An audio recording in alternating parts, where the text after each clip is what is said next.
Are you guys ready? I'm not sure that you are. 76 viewers, 29 likes. Something isn't adding up. We will begin when we hit 50 likes.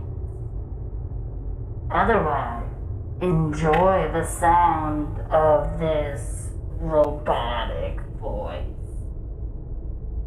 Because this is what you're stuck with until we begin.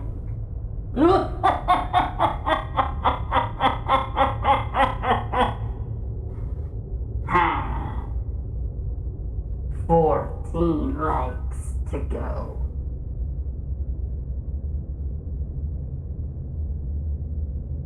What are you waiting for?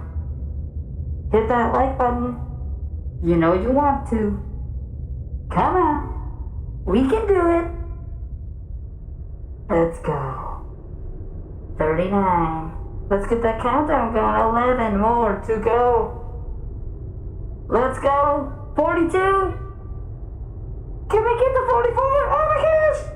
Oh my gosh. 6 to go. 3 to go.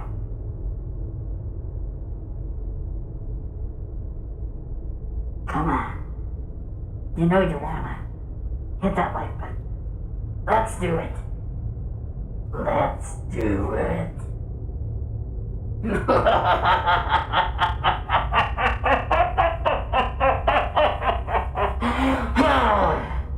Welcome to Nintendo Prime.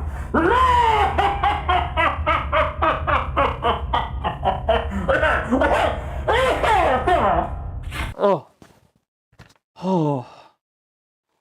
I've been wearing this mask for like the entire time that music was going for like 15 minutes.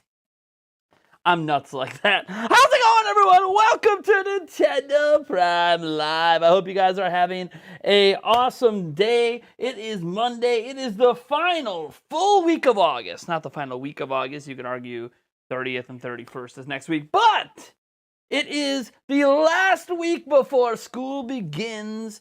Basically nationwide. Obviously, some schools already begun. But by next week at some point, pretty much all colleges and all high schools and everything else countrywide in the United States anyways will have begun. So we are in our final week before them, and we're going to have some fun today. So I did put in a pinned comment talking about our shots today.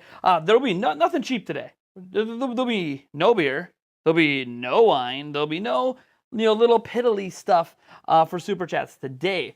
Today, and well, maybe today only, we'll see, every $15 worth of Super Chat, so it could be a single Super Chat or collectively, will be a shot of Goldschlager. And if we happen to get to $100 total today, or just a single $100 Super Chat, we'll get out the tequila, and we'll just keep that going for as long as I can, manage. But you guys are awesome tonight, and you guys are obviously here to talk about some of the stuff in the headlines, and I have a lot of stuff to talk to you today, not just about the headline topics and obviously the Q&A that we do in all these live streams, but I actually am going to be talking to you guys a lot about some other stuff that I have coming up here on the channel, so you guys can look forward to some of that. I do want to remind everyone, we got 94 plus watching at this point. If you are new to the channel, or this is the first time you've ever watched, we are actually giving away a Switch OLED at the moment. All you have to do to win is subscribe to the channel. It's that simple. We will have a live stream set up here. At some point, it'll be set up next month, but the live stream's actually going to happen in early October. I'm just going to set it up early like I did for E3, so people can go and set notifications for that specific stream and all that, so they don't miss it, maybe bookmark it or whatever, mark it on their calendars, so they could be there live to see the announcement of the winner of the Switch OLED. So that's going to be pretty exciting. But yeah, literally you just have to be subscribed. That's like the only requirement is you got to be subscribed. You don't have to like, you don't have to comment or any of that stuff. Although I appreciate when you do like, hence why I was pushing the likes a little bit there at the beginning of the stream, because the likes do help spread the streams and all of that jazz. All right. So setting that aside, I want to say hi to everyone who's here today. So let me go through all you guys in the chat. You want to shout out, say something in the chat. I'm going to try to get to every single person as fast as I reasonably can. We got Rylan Sparks 3 is here. Trucker, one of the members of the board of directors. And Natsu is here. We got Onyx Darkfire is here. Robert Tolan, Churros, Aaron, Segwin the Pikachu fan. John Lightcap is here. Sweet Life of Dio Brando, Christopher Lockhart, Aaron, Utamo Greninja 21, JM is here as well. We got Ultimo, oh, I already read that one. John is here. Let's see here. We got Logan LeBlanc, another member of the board of directors of Nintendo Prime. By the way, if you want to become a member of the board of directors of Nintendo Prime, just hit that join button. You see we got a goal up here. I want to try to hit 100 before the end of the month. And if we do that, we'll have an extra special giveaway for all of you. Oh my gosh. It'll happen live on the stream that we hit this goal. It's going to be really, really cool. It's not just, your little piddly $5 eShop gift card. Oh, no. $100 value plus. If we can get to 100 members this month. So we'll see what happens there. I'll announce what that giveaway is if we hit that goal. If not, well, we'll try it again next month. We got, let's see here. Going down, we got Tariq Yassin is here. Welcome, man. Loki Ravenstorm. Eslo21. Are you named after the cap from the Minish Cap? If so, I like your style. Shiny Ray 01 is here. Moving on, we got Ice Sonic is here as well. Omar GT. Coratex is here. Seahawks24, one of our moderators and a member of the board of directors. Welcome. Thank you so much for the work you do during our live streams. Let's see here. Loki Ravenstorm. We have another member of the board of directors here, and Donna Savoy. Welcome. Speedkill is here. Robert Tolan is here. We got Chi Yi Z is here. Trucker is here, saying that robotic voice sounded like, hit me, baby, one more time. I don't know. I probably sounded like shit. Jordan Sabit is here. Purple Dragon is here. Fahrenheit Tepes is here. We have Omar GT is here as well. Alexis Aho, welcome to the stream. You are also a member of the board of directors of Nintendo Prime. I appreciate it. Let's see here. We have Storm X Quick is here. Patrick M is here. The Tenkachi Dude is here. Let's see here. Scrolling on down this list. Keeping it going. If you want to shout out, remember to say something in the chat, and I will try to get to you. No guarantees, but I do try. More12321_ another member of the board of directors is here. Welcome, man. Am I going to tear Nintendo a new one? Josh Lightcap wants to know. We'll get into that in a moment. Let's see here. Birdman, one of our moderators, is here. Welcome, man. Thank you for the work you do as a mod. The Russian Ditto is here. John is here. Kyle Kelly is here. Jordan Sabi, Mankey Music. Nick Hill is here. Eric Isaac. Justin Aquatoad McGowan is here. Halacia is here. Wink Deman 07 is here. Welcome, man. Courtney Lyle is here. Kyle Haynes. Let's see here. Eslo does admit he's named after the cap from Minish Cap. Awesome. I love it. Nicole King is here. How's it going? We got the Shiro. I'm not sure how you pronounce that. Tony0096, Fozzie SG6 is here. Nintendo Scarlet, welcome to the stream. Oh yeah. Let's see here. We got V Emperor 5. How's it going? Aubrey Jackson is here. Welcome. We got G Rocky 3 as well. Jeremy Schrewer. And I think that's it. I think we actually caught up. So welcome, everyone. Let's talk about some stuff today, shall we? Let's first talk about that main topic, that first topic, I guess I should say, in the headline, about a Switch Online update potentially coming next month. Now, I think it's safe to say we're getting a Nintendo Direct next month. Now, I don't have any sources on that. I know that I think Samus Hunter was someone who said that we are going to get a Nintendo Direct next month. And we were, technically everything is lining up for that to happen. This month we had obviously an Indie World and a Pokemon Presents. And traditionally, Indie Worlds and Pokemon Presents precede, come before a Nintendo Direct. Usually there's about a month split in that. So probably expect a Nintendo Direct around the middle of September. Plus, Nintendo has done a Nintendo Direct in every single September since Nintendo Directs began, except last year, when they didn't really do a single traditional Nintendo Direct. So obviously last year with the COVID and everything, that was a bit of a special year, but with Directs back this year, we had the E3 stuff. Obviously, Indie World, again, Pokemon Presents, 25th anniversary of Pokemon, all that. Things are kind of back on track for Nintendo scheduling-wise, so it's pretty safe to presume that, yeah, we're going to get back to having September Directs. So that's really cool, and obviously they have a lot to go over for the end of the year as well. The fact that they have so many games coming out just this, for the rest of this year alone is enough to presume that we will get a Direct. Obviously, we have WarioWare coming up next. We just had basically No More Heroes 3 come out, or very, very closely to coming out. We have a lot of games coming out. We have, Advanced Wars 1+2 Reboot Camp. We have Pokemon Brilliant Diamond Shiny Pearl, although we just had a Presents for that. We have, Metroid Dread. Can't forget that one. So there's a number of games coming out, and obviously we know about Pokemon Legends Arceus next year. Sparks of Hope next year, that new Mario plus Rabbids game. Might hear more about that. By the way, we're going to hear more about that this week anyways, because if you guys didn't know, Mario plus Rabbids Sparks of Hope is up right now for Game of Show at Gamescom. That's right, Gamescom begins this Wednesday, and Sparks of Hope is already up for Game of Show. Now, for those who don't know, all the media members going to Gamescom have already played a new demo or seen any new information on this game before that event begins, and that's how it gets nominated. But yeah, we're going to be getting some Sparks of Hope news this week. That's pretty exciting already, because this is even before our Direct. So Splatoon 3, obviously Breath of the Wild 2, and anything else Nintendo would like to show off. By the way, I don't think we're going to see Breath of the Wild 2 next month, but you never know. Nintendo could keep teasing it. Beats me. What I do know is that there seems to be a high chance, at least in my mind, that we're going to get something big-ish announced for Nintendo Switch Online next month. And it might even arrive next month. It could be Shadow Drop next month.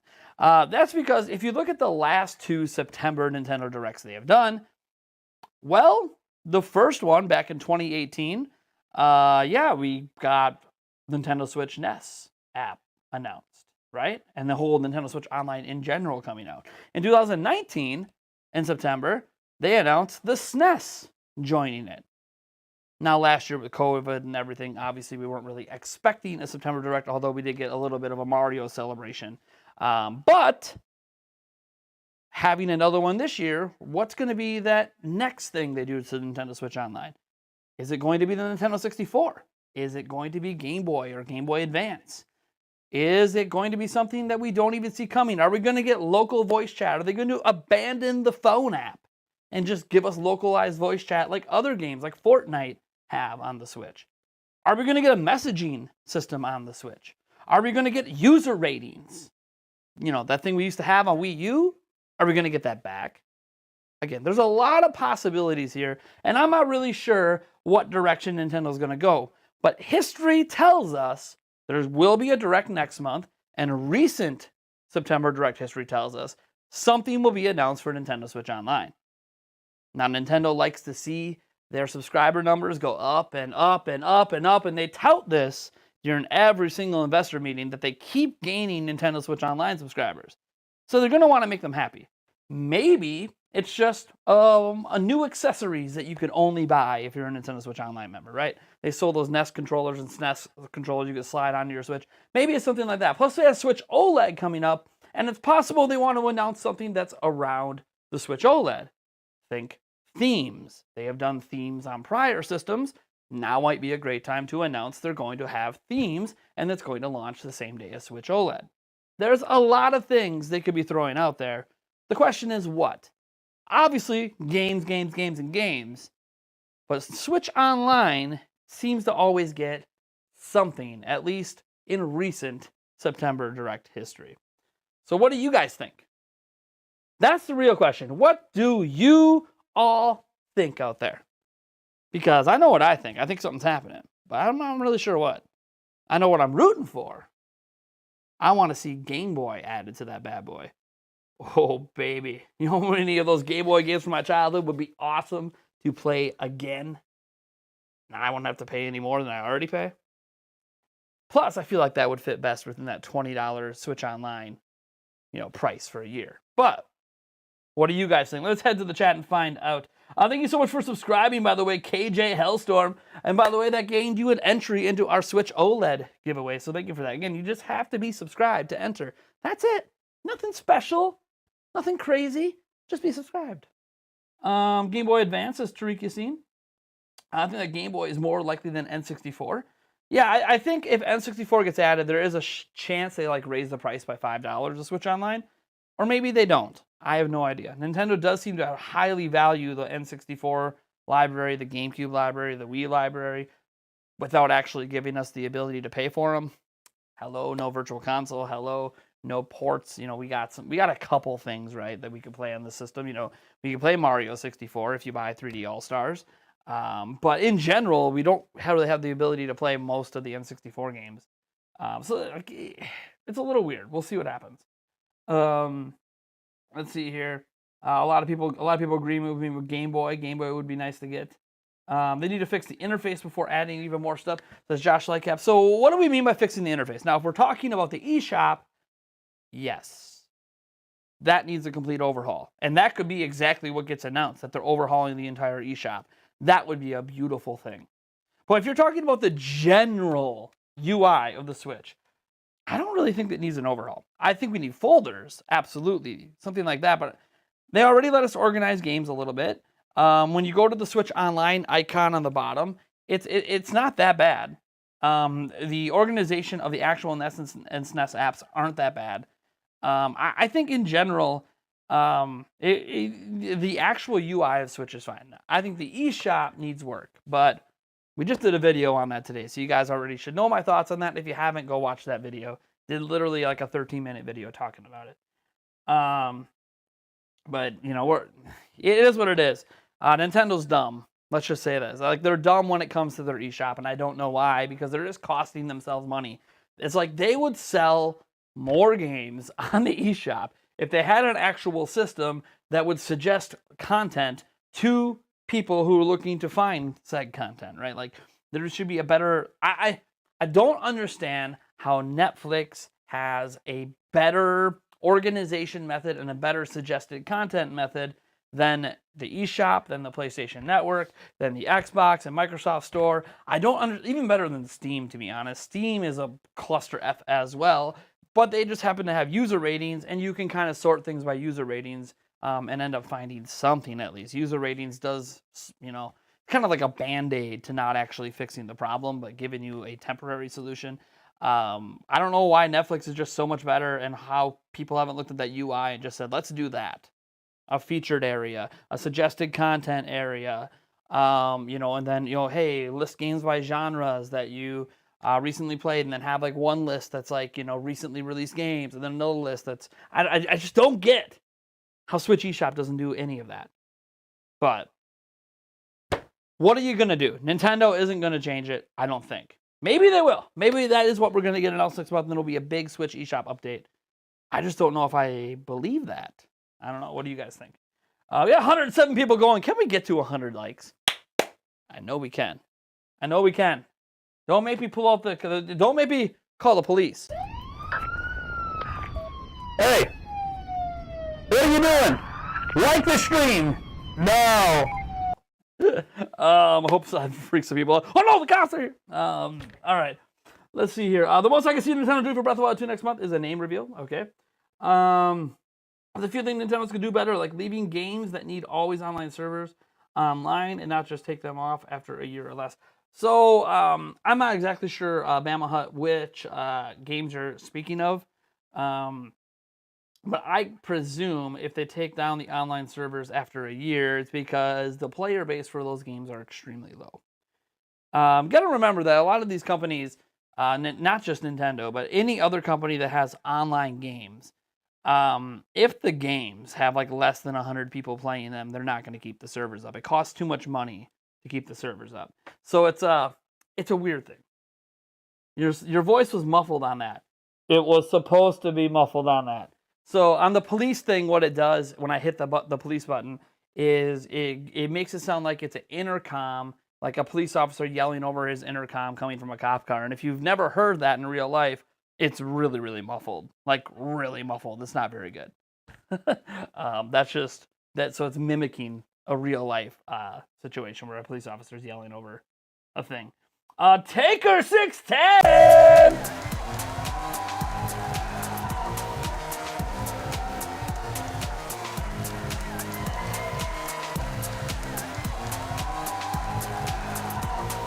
Thank you, Taker 610, for the $2. Woo! Had to crank the volume up on that music for that. That's why I got the remote right next to me. If we get an N64 with Ocarina of Time and Majora's Mask, is Aonuma. I always pronounce his name right. Still correct. Correct about what? Oh, I know what you're saying. About us not getting any games, anything else for the 35th anniversary. That's what you're talking about. Yeah, he's still correct. Because if they're just part of N64 Online, Mario 64 is there, say Kirby's there, say whatever games, whatever games they want to toss on there, Mario Kart, etc. Like, okay, fine. They would just be part of the service. It's not there because it's special for the 35th anniversary. It's there because, obviously, if you release N64 online services, you're going to include those two games. Like, that's just a base. Like, you can't... Mario 64, Ocarina of Time, Majora's Mask, I'd say Star Fox, and, I don't know, Mario Kart. Like, those are, like, base games in an N64 online service that you're going to have there. So I don't think that having those games there is like a precursor to, oh yeah, Eiji Aonuma lied to us. Like, no. They're not related to the 35th anniversary. Notice he didn't even say Skyward Sword HD was related to the 35th anniversary. He said the only thing releasing for the 35th anniversary that specifically exists because of that anniversary is the Zelda Game & Watch. So like Skyward Sword HD and the Skyward Sword Joy-Con, those don't exist because of, the 35th anniversary. Those were coming out anyways. So there's only one item that's for the 35th anniversary. So there is that. And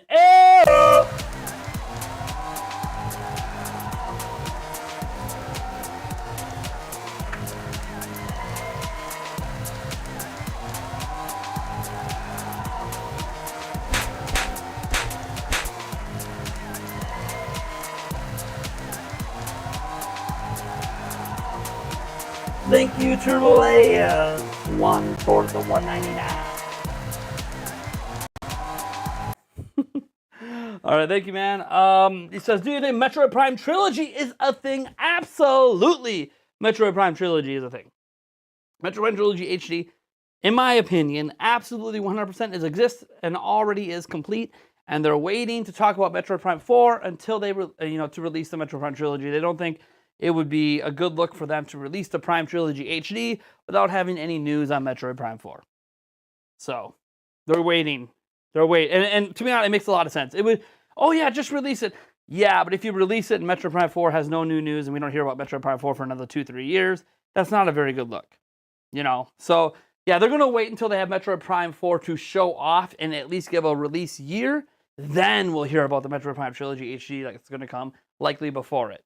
Now, that's just my opinion, of course. But yeah, I'm pretty confident that it exists. Am I lagging? People said I'm lagging? Slap it like it owes you money. Oh, baby. Anyways, we have a lot of fun around here. If you can't tell, it's a bit wild and crazy on Nintendo Prime streams. We tend to have a lot of fun. I'm waiting for the Lego Star Wars game on Switch. Yes, and we're getting news about that on Wednesday. For sure on Wednesday, we're getting news for Lego Star Wars Skywalker Saga. I can't tell you how pumped I am for that game. I got to see a behind-the-scenes demo back at E3 2019 that the public still hasn't seen. And oh my god, my mind was blown. I can't wait. I'm really hoping that game comes out this year. You reset your stream and it's fine. Yeah, sometimes YouTube has a buffering issue or other issues and you got to refresh the stream. It's not on my end, it's on their end. It's their servers messing up. It happens. Let's see here. I'm excited to see more stuff about Metroid Dread come September. I heard rumors that Prime Trilogy is no simple HD remaster. Nintendo might have added quite a bit of content. Yeah, I've heard that they might have added a little bit. I don't think it's quite a bit of content. I think it's just like a smidge. I don't think it's as big as like Future Connected, right? Future Connected for Xenoblade Chronicles Definitive Edition was a pretty big edition. Bowser's Fury for Super Mario 3D World, that was a pretty big edition. I don't think it's anything on that level. I think it's something really minor, like very minor. A couple extra side quests or something like that, right? I don't think it's anything big.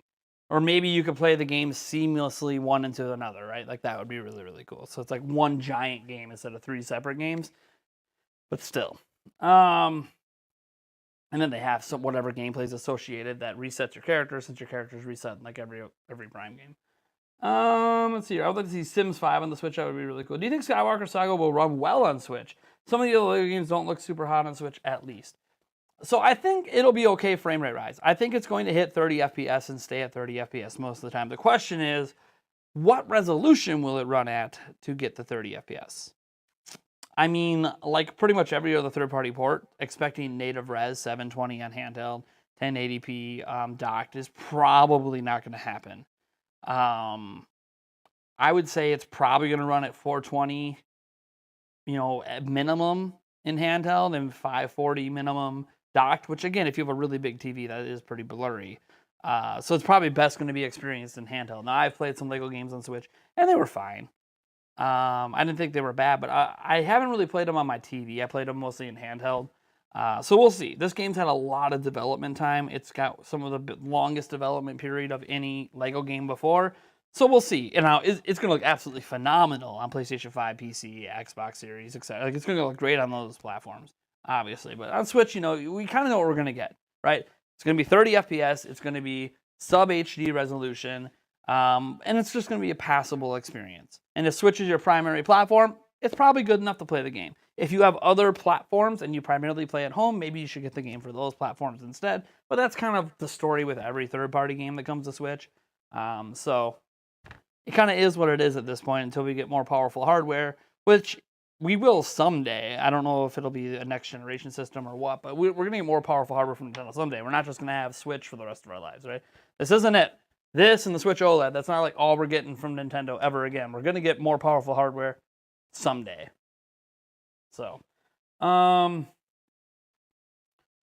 me see here. What are the data miners when you need them? They found the SNES online files long before it was announced. Yeah, they did. Nintendo has changed their server infrastructure a bit since those days. So it might be a bit harder to get that raw access that they used to be able to get. And we've seen that, where there's been actually a little bit less of these leaks coming from data miners. If you've noticed over the last couple of years, data miner leaks have just they still happen, but they're very rare. Some of that's obviously because there's been less games coming out. But a lot of it's just been because Nintendo's kind of tightened up security and locked things down a little bit better, changed the infrastructure on the back end of it. And in doing that, it's made data mining their servers a lot harder to do, which is honestly a good thing, because to be able to data mine their servers to find that stuff means there's vulnerabilities in their servers, and that's not good. So you would like to hear that it's actually harder to data mine, because it means their data is more secure, which means your data is more secure. But what's with the second topic? We'll get to that in a moment. Chat, is it a chill stream? So far, yeah. Do trolls need to get spanked? Oh, yeah. Anyways, let's get into some other stuff here. The second topic, Switch does the impossible again. If you guys saw my video from a couple weeks ago, you already know what I'm talking about. I did a video 2 weeks ago. It got about 9.5, 10,000 views, something like that. And in that video, I talked about how Nintendo did something that's never been done before. Now, it's not something you have to necessarily care about, but it's more so a really, really cool thing that nobody's been able to do in the history of video games, at least in Japan. And that is where Nintendo owned the entire top 30 sales. So the top 30 video game sales, as reported by Famitsu, for the first time ever, were all for a single platform. So every game in that top 30 was for Nintendo Switch. That's never happened in video game history in Japan since they started counting multiple platforms in their listings. There was a time that they only counted the NES way back in the 80s. Obviously, then the NES owned every single sales spot, but it was the only platform there. The moment they started adding Sega and PlayStation and Xbox and PC and all this stuff in there. And no platform has been able to own the entire top 30 ever since they did that until now. And now it's happened again for 2 straight weeks. Nintendo Switch has owned the entire top 30 in video games. Again, never happened before, and now it's happened twice in a row. And we'll see what happens. We get an update this Thursday to see if Nintendo pulled it off again. And if they did pull it off again, we'll probably make a video on it because it's kind of monumental. If Nintendo can hold it for 3 straight weeks to end August here, that would be insane. That's just, and even like Switch sales went up to 89K, a nice 17K increase week over week because a new third-party game came out that actually sold really, really well. The #1 spot sold like 94,000 units or something. So really, really cool, man. The Switch is just dominating Japan, right? But we used to say that about the 3DS, right? The 3DS is dominating Japan, and the 3DS never did this. Ever. The 3DS never owned the top 30 sales charts. So, like, we always talk about, oh, yeah, 24 million 3DS sold. They dominated Japan, but they didn't dominate like this. Switch is on just another level. It's on a level we've never seen before in Japan. Really might be on another level we've never seen before, period. We have to kind of see if Switch can approach those PlayStation 2 sales. But we're still probably 3 years away before we can even begin a serious conversation like that. So that's just insane, right? Absolutely insane. Doc Forever says, have I seen... Hold on. There's something in my teeth. 1 second. Sorry, I didn't want to see you guys pick up my teeth. I had something stuck in it. So Doc Forever says, have you ever seen Digital Foundries look at Switch 2 versions of Crysis 2 and 3 that look incredible? Saber is quickly overtaking Panic Button as the best Switch port devs. So I did see the video they did. Yeah, I would say Crysis 3 in particular looks stunning, like absolutely stunning on Switch. Not in comparison to what it looks like on other consoles, but in comparison to the original Crysis 3 release. Because obviously the remastered version looks significantly better on the other systems. But when you compare it to the original Crysis 3, and then you look at the remastered version on Switch, it's incredible. And it runs really, really well. I literally am flabbergasted at how they made that remaster run so well on Switch. And absolutely, Saber Interactive has been one of the best Switch port devs for some time. Are they better than Panic Button? I think it's a recency bias, right? They've been the ones that have the more recent Switch ports. We haven't actually heard of Panic Button Switch ports for a little bit now. So it feels like, oh yeah, Saber Interactive's overtaking Panic Button. Well, it's just Panic Button doesn't have any recent games ported to Switch. Doesn't mean that Panic Button has lost its crown as best Switch port dev, but we have to wait and see what their next game is, right? I think the more time these Switch port developers get to spend with Switch hardware, the better and better they are. Just like when you make games exclusively for Switch, the deeper you get into the life cycle, traditionally the better the games look. As an example, Breath of the Wild 2 should look better than Breath of the Wild. It just should. And it kind of sort of does in the given footage we have so far, but that's all like alpha footage, right? Like we haven't even really seen the game after it's been fully polished and everything. So if Breath of the Wild 2 already looks that good without being fully polished, imagine what it's going to look like a year from now, right? Like when they're in the final stages of development and the game is close to finalized. Like, I mean, Breath of the Wild 2 is going to be a pretty game on Switch. It might be one of the best looking games on Switch. But like Mario Odyssey looked fantastic, right? You should expect like Mario Odyssey 2 or whatever the next Mario game to look even better than that. And that's like crazy to think, but that's what happens. The deeper you get into a console's life cycle, the better the games look. Even on weak hardware like Switch, like weak relative hardware to everyone else, games are still going to keep looking better if they're made exclusively for Switch, or Switch port developers get more and more time with the platform. Because you learn new techniques, Nintendo starts to allow different things. Obviously, some people are waiting for Nintendo to allow a higher clock profile, because even if we don't get new hardware, the current Switch, this Switch right here, can run at higher clock speeds at very safe temperatures. There's not really a reason for Nintendo to not allow this to run at higher clocks, to allow the Tegra X1 to be higher clock. There's not really a logical reason for it. So it could be something that Nintendo does decide to allow one day, where they say, hey, look, we're gonna let you have an extra 100 megahertz on the GPU, an extra 200 on the CPU or something, right? Like they could do that. They just haven't yet. So we'll have to wait and see if they change their mind on that down the line. If there's like a game they're working on internally, that's probably going to be a big thing. If they have a game internally that needs a couple of extra 100 megahertz, then you'll start to see those profiles exist for everybody else too. Remember, if you got any questions for me in the chat, try to at me in the chat. By the way, that just gets my attention. pops it out. We have a popping off chat today. We have 100 likes, by the way. 100 likes celebration, everyone.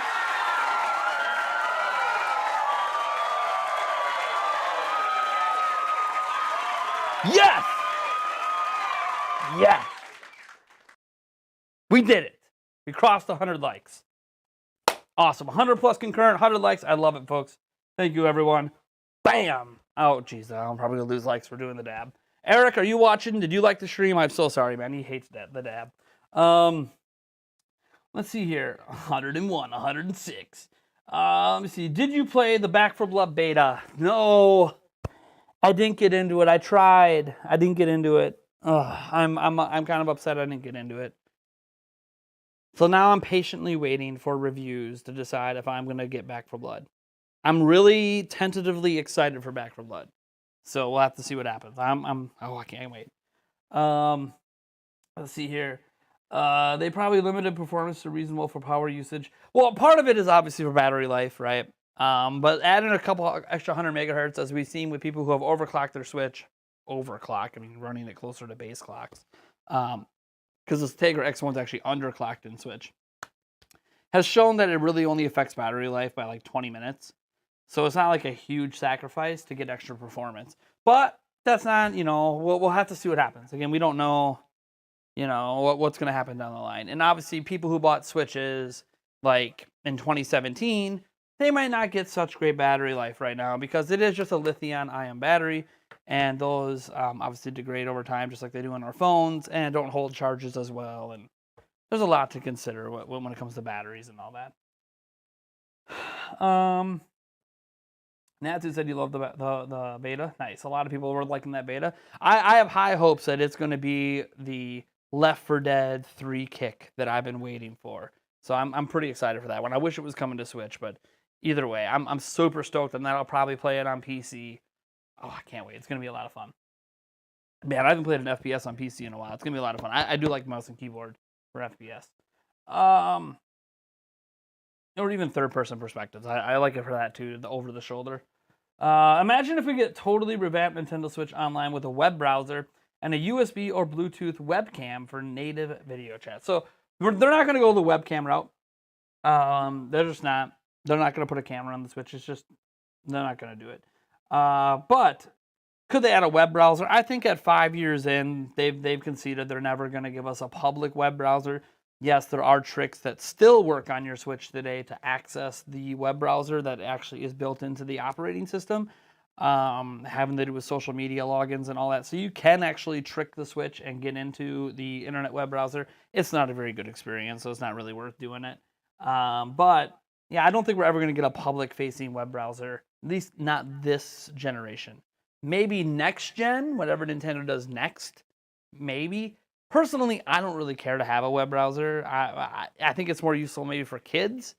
But even then, do I really want my kids browsing the internet on their Switch? I don't know. So, it's one of those things that I don't care about web browsers. There's other platforms that have them or have had them in the past. I thought they were useless then, too. Maybe in, a quick pinch. It's useful in, a very specific situation. But for the most part, you just grab your phone and it's just a much better experience. So why bother with clunky controls and all this to browse the internet? It just, again, there's very select situations where it might make sense. But personally, I just think it's kind of a waste. I'd rather they spend their development time on something else. So I won't be sad with Back 4 Blood. Yeah, is it Back 4 Blood? Yeah, I won't be sad with it. I don't think I will either. I might actually do some live streams of Back 4 Blood if I end up really, really enjoying it. But I can tell you right now, the live streams for it won't be here on the YouTube channel. So people always wonder, hey, what about the Nintendo Prime Twitch channel? That's where you can watch me stream games from other platforms. So you want to see me play Madden on PC. You want to see me play Back 4 Blood. You want to see me play, other platforms games. That's where you can catch me playing. It's on Twitch. So if you go to twitch.tv/Nintendo Prime TV, you will see, you could follow that. And that's where I will be streaming stuff like that. I don't actually stream there very often, but when I do, that's where you're going to see me playing games like that. I usually only get 5 or 6 people watching over there, so it's not really a big community thing, but it is fun. And if I'm playing the game, why not stream it, right? I do have to do a different streaming setup for that, though, if I'm doing a PC one, because I can't use this camera. I got to set up a separate camera, use a crappier webcam, but it's fine. I really don't care. The focus is on the game, more so than me in that situation. Let's see here. Why don't the Switch get AAA games? I think Red Dead Redemption 2 will be so dope on the go. I mean, I think asking why Switch doesn't get a majority of the AAA multi-platform games is a pretty obvious answer. And I actually happen to know for a fact that Red Dead Redemption 2 was attempted to come to Switch. I can't divulge too much information on it, but I know 2 of the developers that were actually working actively on porting Red Dead Redemption 2 to Switch. I know them like personally, but it obviously isn't coming. It didn't happen. The project was canceled. So here's what I'll tell you from just what I've heard from people that have attempted to bring games like that over, that game specifically over. The publishers are just not happy with how their games look on Switch. They don't like the graphical sacrifices needed to make to run their games on Switch. If to them it feels like it ruins the vision of the game. Red Dead Redemption 2 is attempting to be one of the most realistic looking and physics type of game. Like you see how you see the footprints in the snow early in the game and stuff like that. They are trying to be hyper realistic, and that just doesn't really work on the Switch when you have to down the graphical settings so much to get it running. Even like low end PCs can't play Red Dead Redemption 2, and those are more powerful than Switch. So it's a consideration where they don't like their game looking that way. To them, it ruins the vision of the game. So it sounds great. Let's have Red Dead Redemption 2 on the go, and Red Dead Redemption 2 has a big online mode as well. Wouldn't that be great? Sure, in theory, but it's going to look so poor. It's going to be so low resolution. It's going to be using assets that look like they're from the PlayStation 2, PlayStation 3 era, to the point that it doesn't look like Red Dead Redemption 2 anymore, and that's why they don't come over. And you might be like, but Mortal Kombat 11 looks great on Switch. Again, a very different type of game. A game that doesn't need, as much horsepower to really push what that game does. There's just a lot less going on screen. So you have to consider that most of the developers that won't bring their games to Switch isn't because they haven't tried to bring those games to Switch. It's because they don't like what they have to do to make the games run on Switch, and they don't think if they do it, there's going to be enough sales of those games to justify the effort of making their game look significantly worse than their original vision for the game. So when you talk about games like Red Dead Redemption 2, you talk about games like Cyberpunk, those games are like top end of graphical fidelity, and the Switch just isn't capable of making those games look decent on the go. And I know some people might mention, but The Witcher 3.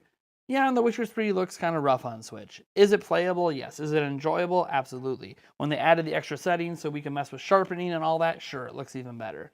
But it's also a bit of an older game at this point. A lot of the new modern AAA stuff, it's just a lot harder to justify it now. We're starting to get zero excuses to not have a game available on Switch at all because Hitman 3 is on Switch. It's just available as a streaming game. Resident Evil 7 is available on Switch only in Japan, but as a streaming game. We're starting to get more and more streaming games on Switch. So when it comes from that perspective, you can argue we should get Red Dead Redemption 2 on Switch as a streaming game, bare minimum. And I feel like that's a route a lot of third-party games are starting to explore with Switch. But we're not going to get a lot of native third-party games on Switch that don't pass a certain fidelity in the visuals that keep the original vision of the game. And also games that obviously need high CPU power, the Switch might not be for them either. Now, game consoles in general usually don't have the greatest of CPUs. Like we talk about how many cores and how fast the CPUs can be on say, an Xbox Series X or a PlayStation 5. This with an i7 Intel, I think I got a 10700H or whatever on here, runs at higher clock speeds and more cores than those platforms. So, they're not actually that powerful of CPUs. They're pretty low end. They're like a Ryzen 3 kind of CPU. But that's still the best CPU that's ever really been in home consoles. So, it's still good for that. So, yeah, it's a lot of balancing acts to bring multi-platform third-party games over. And that's why we don't see a ton of them. especially as the Switch gets older and older in age, and we're deeper and deeper into PlayStation 5 and Xbox Series. Yeah, we're going to see less and less of that kind of support until there's upgraded hardware. Now, when there's a Switch Pro or a next-gen Switch or something like that, absolutely, I think third-party games are going to make a comeback on Switch, multi-platform-wise. But I think what's really exciting for Switch are games like Shin Megami Tensei 5, games like Monster Hunter Rise, games that are built from the ground up for Switch look really good. Like, remember when we were seeing footage of Monster Hunter Rise, and we kept saying, that has to be running on a Switch Pro. That looks too good for Switch. And then it came, and it not only runs super smooth, it not only looks that good, it also has maybe the best online of any game on Switch because it's using Nintendo's new servers. And that's running on this, the base Switch. Didn't need a Switch Pro. What you needed was a game custom built from the ground up for Switch. And that's what's still exciting is more and more third parties are starting to realize when they do that, we can get Monster Hunter Rise sales. Can Shin Megami Tensei 5 sell as well as a Persona game on PlayStation 4? Maybe. We're about to find out, aren't we? Because Shin Megami Tensei 5 comes later this year. It's a big game for this holiday, exclusive to Switch. So, we'll see. Now, we are getting the Grand Theft Auto Trio remastered, it appears. So, that's really cool. But again, old games, right? It's old games. We're talking when we talk multi-platform third-party games, we're talking new games, right? We're focused on the new. You'll get lots of old PlayStation 3, Xbox 360 ports, but we're talking PlayStation 4. We're talking Xbox One. We're talking, PlayStation 5, Series X, PC. We're talking modern games being ported over. There's going to be less and less of those. What do you think of the GTA Trilogy on Switch rumors? Obviously, I think it's happening. I think it makes a lot of sense. They're old games. They're not hard to run on Switch already. I also think that shows you the effort going into the remasters aren't great. They're not trying to rebuild them from the ground up.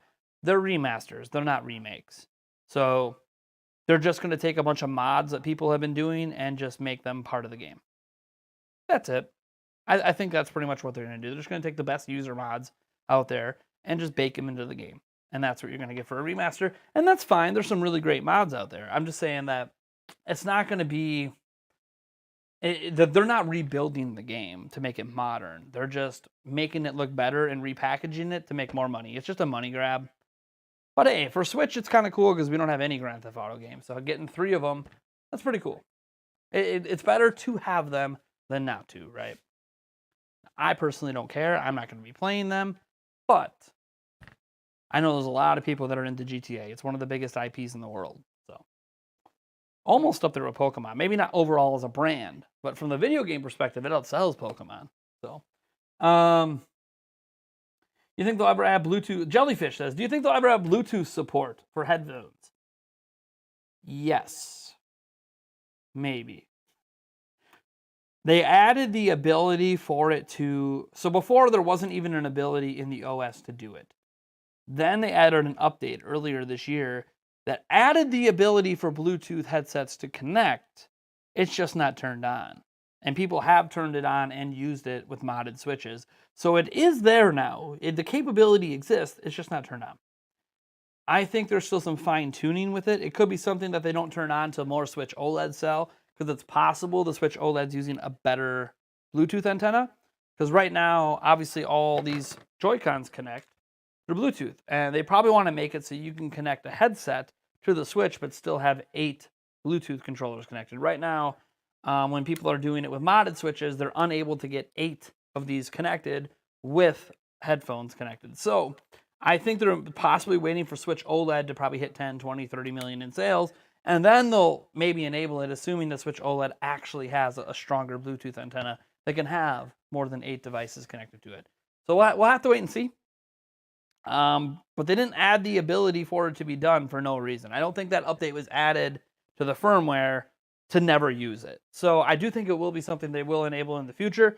There just might be a caveat for people with this. It'll be like, don't connect 8 controllers while using a headset. Well, most of us that are going to use a headset aren't going to connect 8 controllers anyways, right? But, the less disclaimers they have to have, the better for Nintendo. I also heard a new Saints Row was just announced. Wait, a new Saints Row was just announced? Is it coming to Switch or just in general?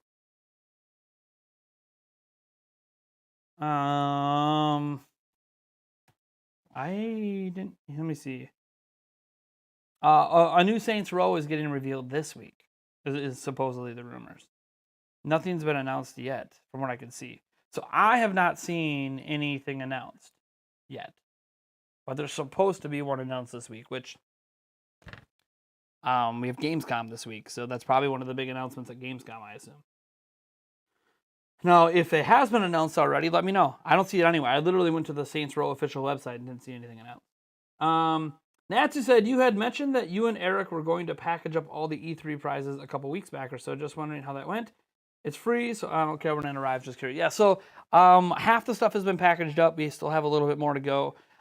Shipments are going to begin. Well, the shipments are going to begin and end next month. So everything will be shipped out by the end of September. So it'll all be shipped out before we give away the Switch OLED. That I can guarantee right now. There will not be a single physical item that isn't bought, isn't paid for, isn't shipped out from E3. Because for those who don't know, we had a massive E3 during giveaway. We gave away hundreds and hundreds of stuff. It was insane. I think it was like over $4,000 worth of stuff we gave away. It was crazy. Anyways, yeah, all that stuff will be shipped out before the end of September. I will try to get people tracking information for it. I can't guarantee it because there's so much. I don't want to. Okay, whatever. There's so much shit that we're shipping out that I can't guarantee I'll get the tracking information to everyone. But I'll try. We'll be getting shipped out in batches. A handful a day once I have all the money to ship, which I will have the money to ship everything before the end of September. So we're going to be good to go. Just like we're going to be good to go for the Switch OLED giveaway. I'm excited. Oh, I'm so excited. Let's see here. People, what are you slapping? What song is that? I asked this in a video I did, I think last week. Hey, I held this up. What song is this? And some people did get it, but it was kind of interesting watching a majority of people get the song wrong. For shame, Nintendo Prime community. For shame. For shame. If anyone, yeah, not Song of Time. Nope, it is not that. Do you think a Snapdragon or a Xenos would work on a Switch Pro? Sure. But they're not going to use it. They have a contract. They have a 10-year contract with NVIDIA. They're not even looking at Snapdragon or any of that stuff. Just like an M1 would be great from Apple, but they're not even looking at that tech. It's Sorry, a song. Wow. So a lot of people got it. It's Song of Storms. It's A down up, A down up. That is Song of Storms. But it's funny watching people guess like different songs. And thinking back to Ocarina of Time and being like, or Ocarina of Time, however it's pronounced, being like, kind of funny watching how people's memories are a bit foggy because so many of the songs have like a similar cadence, obviously, and a similar methodology to button presses. But yeah, it's the Song of Storms. A down up, that Song of Storms. Windmill song, yeah, aka the Song of Storms. That's where you're learning that song. All right, we got any more questions coming in? We got 118 plus people watching. It's wide. The floor is wide open. Ask any questions you got.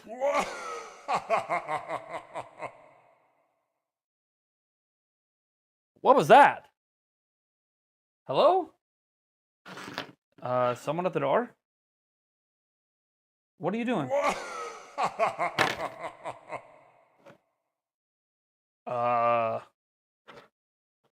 Help?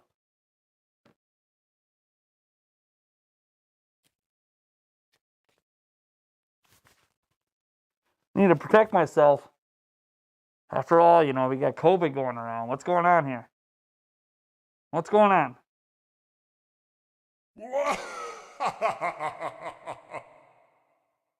Hello, help! Oh, thank God. Thank God. It was just, I guess Bowser was trying to break in, but Mario took care of it for me. So thanks. Thanks, Mario. I appreciate it. Dodged a bullet there. Do I watch anime? Not really anymore. I did when I was younger, but not anymore. Did your monitor get fixed? Oh. So let's talk about that. So for those who don't know, I have a 40... should I just grab the damn thing? No. It takes up too much space. So I have a giant 49-inch ultra-wide Odyssey GH. from Samsung. It's a massive monitor. And it was a present from Yulia for the success of my YouTube channel in last September when we had the highest viewed month of all time. She was so proud of me, she bought me a $1,000 monitor, which is crazy, but she doesn't buy me gifts very often. So when she does, she tends to go all out. And she went all out and bought me this massive monitor, which has been awesome for programming during school, obviously awesome for gaming, and just awesome for all the stuff I do on YouTube. It's nice to be able to have all the information I need up to do all my stuff on one screen while I'm editing videos. It's really sweet. I don't end up having to use as many monitors. I used to use like 2-3 monitors just to edit videos. Now I don't have to, or at least I didn't have to. Then I went on vacation to Vegas, and while I was gone, even though it was turned off and the power strip was turned off, a lightning storm happened here and must have overloaded things and killed the monitor. I contacted Samsung to get it fixed, and everything sounded good. Oh yeah, we'll fix it. We'll get the part. The repair guy called me and said, hey, I'm just waiting for them to send me a new screen. Once I get the screen, we'll schedule a time to come on over and fix it. And then they called me late last week and said, oh, by the way, we're not going to be fixing it. We don't make parts for that monitor anymore because we don't sell that monitor anymore, which isn't surprising considering that they have released a new $2,500 model. So they discontinued the old model and no longer make the parts for it. So I said, okay, what's my options here? And they said, we can give you an e-coupon for $832. And I looked at them and I said, that's nice, but an e-coupon to use on the Samsung website doesn't buy me a new monitor. That's not the solution I want. Can I exchange it? I think the least you can do during the warranty period for your monitor is give me the slightly upgraded version. Because it's your fault for not carrying the parts that your warranty guarantees that you will carry. But you don't carry those parts anymore because you don't manufacture them anymore. That's your problem, not mine. And the $832 doesn't even cover what I paid for it. I paid $950. So it's not even giving me my money back. Plus, it's only an e-coupon that I can only use on your website. So I can't even go buy a different brand's 49-inch ultra wide because you're not giving me cash. And it was a long-winded 6 hours on the phone. I eventually sent them the actual purchase receipt, and they did give me $950, but they're still giving me as an e-coupon.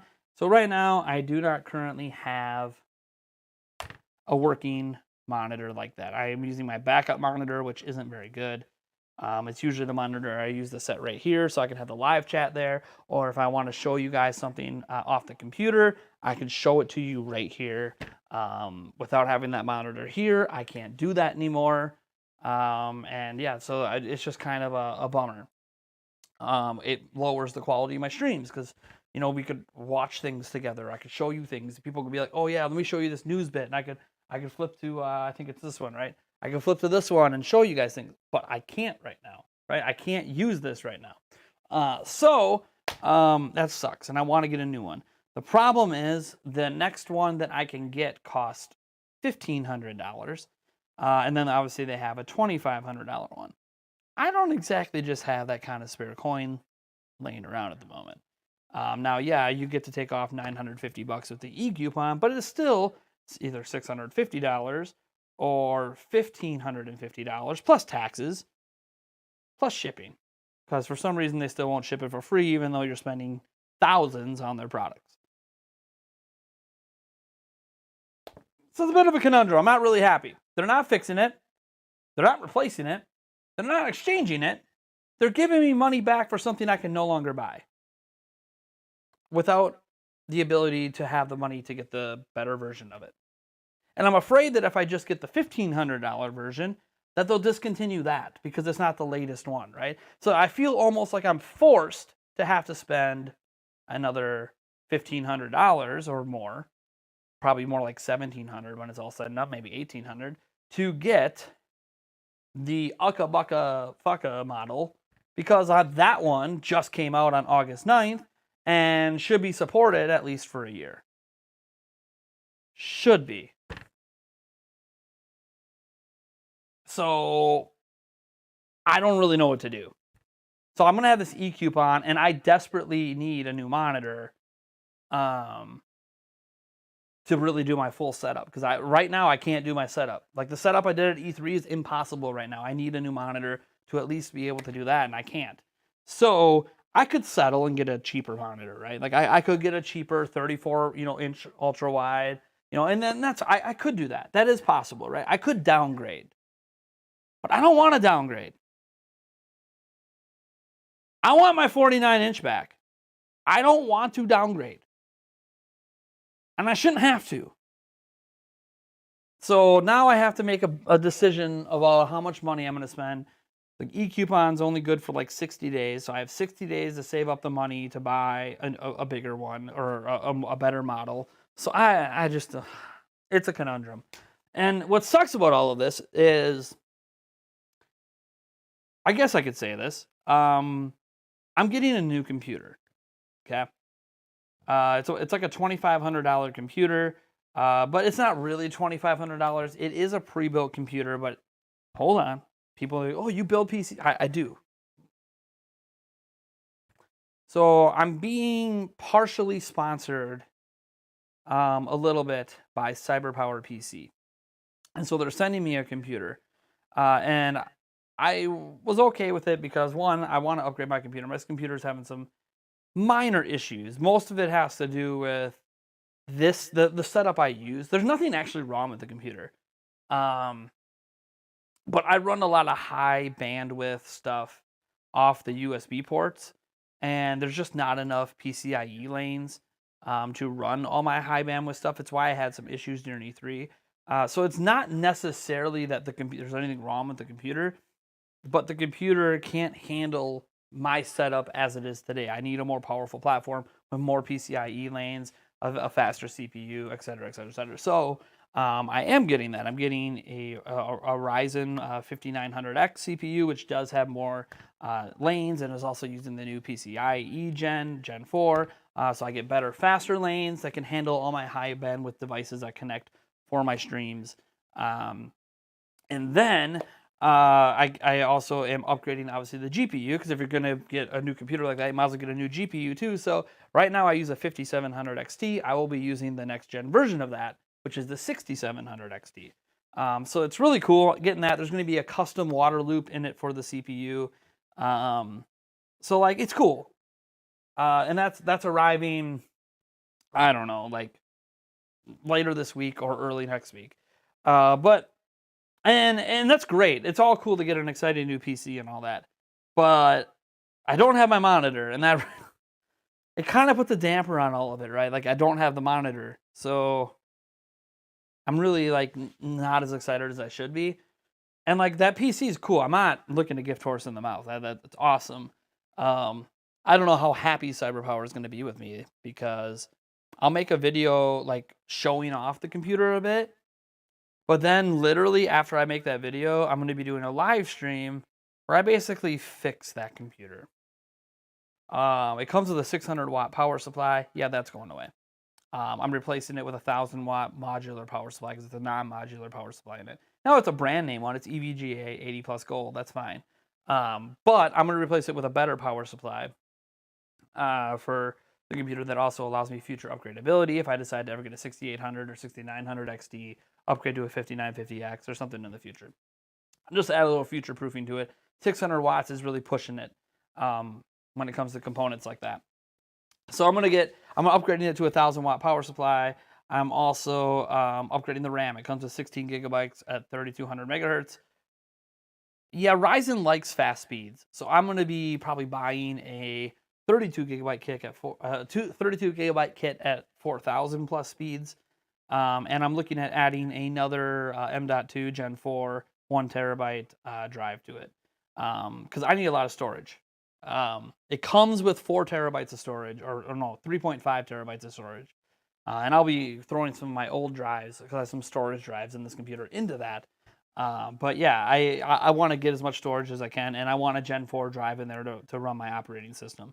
And any of my local apps like Photoshop and Premiere and all that. Like I want that running on the fastest possible drive I can get, because it's just going to make the experience better and scrubbing the timeline better and all that jazz.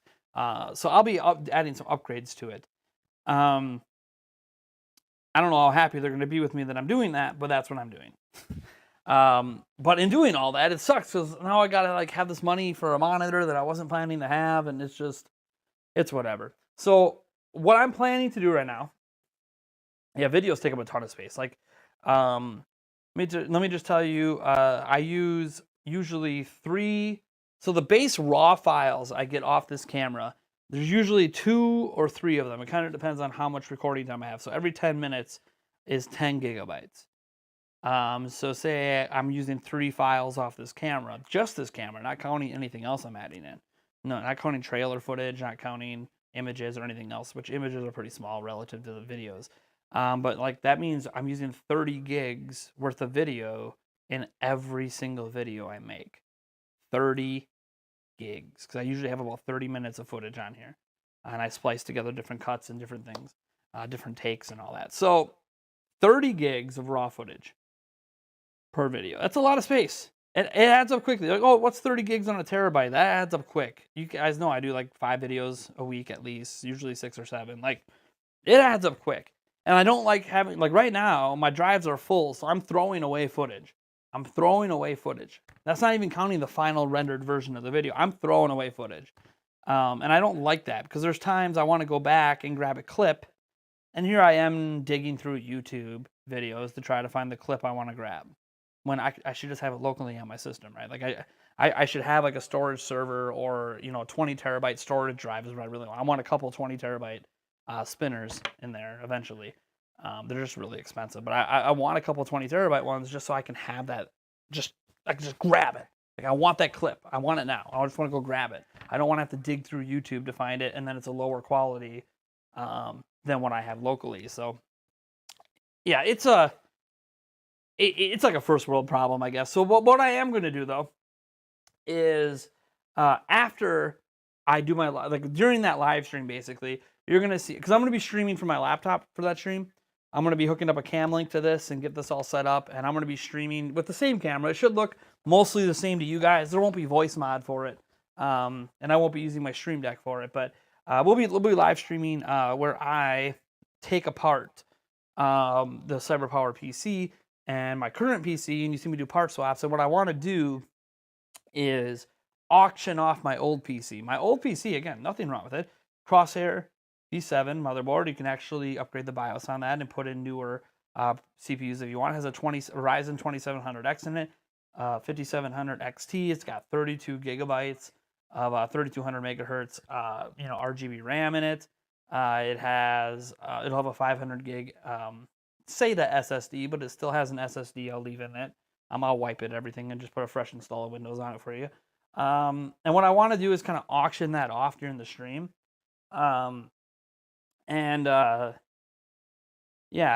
Basically, I'm thinking that I could use the money from that auction to help pay for the rest of the monitor, right, from Samsung. That's what I want to do. And if we happen to get more money than I need for the monitor, then the rest of those proceeds would just get donated to charity. So I'm not going to take more money than I need. So let's say for some reason it gets auctioned and someone's willing to pay $1,500 for it, and I only need $5. Well, then $1,000 will go to charity or something like that, right?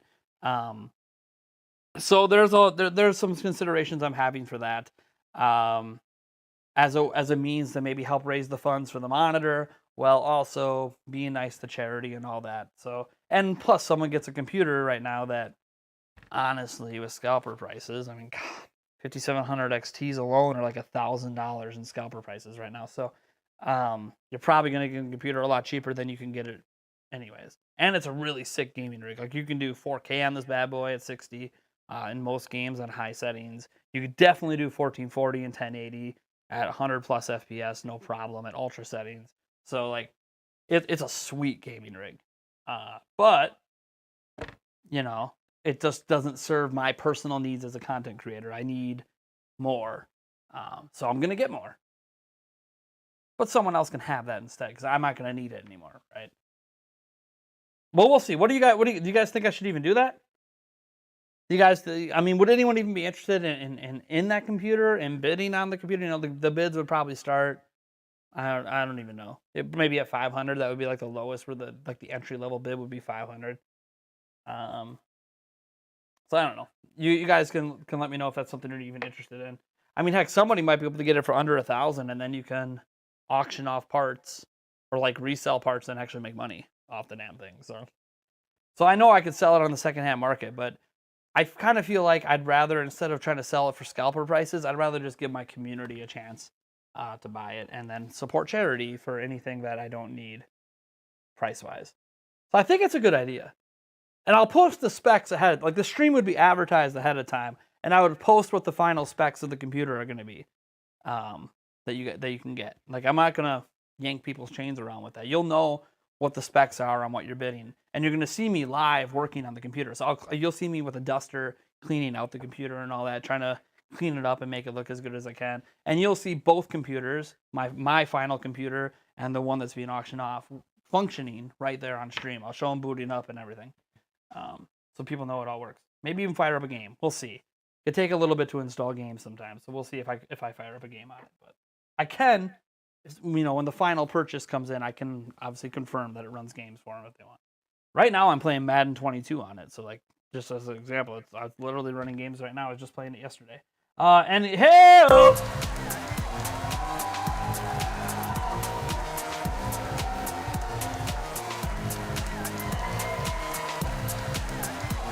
Oh, Taker 6 times the $2 says, care to chime in on my SW versus display upscale. Let me see, Taker. Let me scroll up. Let me see here. Should I spend $3K? Okay, so we're getting into some serious tech combos here. Should I spend $3,000 on an 8K TV that has AI upscaling? Why wait for 4K DLSS when TVs can do it? 900p upscale to 320p. So I have had the pleasure of seeing some 8K TVs in person and seeing them with some of that AI upscaling that are the 3, 4, 5,000 plus variety, 10,000 plus, etc. And the AI upscaling they obviously show looks good. It's going to look good when you're showcasing a TV like that. It's going to look good. The AI upscaling, though, it's like the rest of TV upscaling. In case you didn't know, 4K TVs today, the Ucka, Bucka, Effa, even the cheap 4K TVs, they all AI upscale. All of them upscale. The upscaling is just not very good. The upscaling that happens with DLSS 2.0, not 1.0, but 2.0 and up, is significantly better than any TV upscaler out there. Significantly better. Like it's not even a debate. So should you buy an 8K TV for $3,000? That's a personal choice. I hope if you're doing it, you actually have a logical reason for it. Like have the ability to enjoy 8K content. There is 8K content in existence. And if you're someone who has that 8K content and wants that 8K content and you want like a 120-inch TV, go for it. I personally would wait because I think 8K technology is not only going to get cheaper within like 5 years, it's also going to get more advanced. But yeah, the upscaler is not going to be as good. From what I have seen anyways, it's not going to be as good as a DLSS upscale. But it's your money. You do what you want. I would love to have an 8K. I'd love for this. This TV would be sweet if it was an 8K. 8K QLED. Oh, well, that looks so good on camera. Well, like, I don't have anything that can drive the damn thing. If I had an RTX 3090, maybe I could drive like 8K Minecraft or something. But have I ever went abroad? Does Canada count? Oh, Canada. No, I've literally never been anywhere but Canada. Do you think the Switch will ever get MLB The Show? No. I remember that retweet. I just don't think it's going to happen.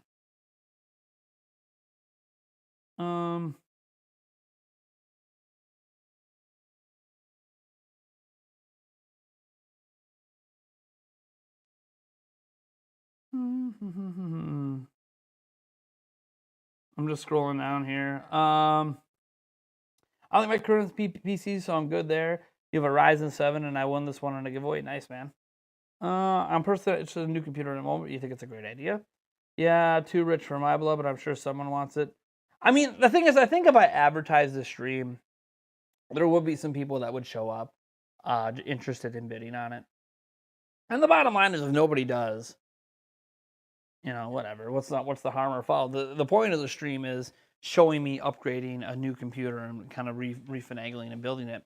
So the point of the stream wouldn't be the auction. It'd be kind of a side thing, right? Where people could make bids. Serious bids. You think the M Classic graphics enhancer for Switch is worth buying? I mean, if you have the spare money, go for it. It does make things look crisper. It basically is like an anti-alias filter for Switch. It's nice. It's pretty nice. I personally don't have one. I have used one at a friend's house. It is something I'm considering getting. I'm actually curious if I get it and plug it into my capture card on my computer, are you guys going to see better footage from Switch? Are you going to see crisper footage? And should I do that? So when you're watching my Switch footage, you think the game looks better than it really does? Would that be a lot? I don't know. Maybe M Classic sponsor me. It'd be a great way when I show game footage I've recorded in my videos. It'd be a great ad every time I do that for the M Classic. Sponsor me, damn it. I could just put Amazon affiliate links too. I don't really need a sponsorship to do that. The M Classic's nice though. It's just expensive. Will I list the parts used to build it? Yes, there will be a list of parts in the description for what's being used in the build I'm going to be using and what's going to be in the build that's going to be available for auction. So yeah, there'll be a list of stuff. There'll be a list of stuff. I'm not stupid. You'll have the case, you'll have the power supply, you'll have the motherboard, the RAM, the CPU, even the CPU cooler. Everything will be listed. Literally everything will be listed that's going to be in both of the rigs. So here's my advice. Don't what? Don't what, Doc Forever? I'm tempted to get one because I upgraded to a 4K TV recently, and some Switch games look a bit fuzzier on it than they did on your previous TV. Yeah, that happened. I mean, some TVs have better upscalers than others. That's a thing too. Sometimes, obviously, a 1080p TV with a 1080p system, so matching resolutions will look better than it does on a 4K. So there's a lot of, finagling with it. But an M Classic is nice. It does clean things up. It's not going to bump the resolution of the game, but it does clean it up a little bit.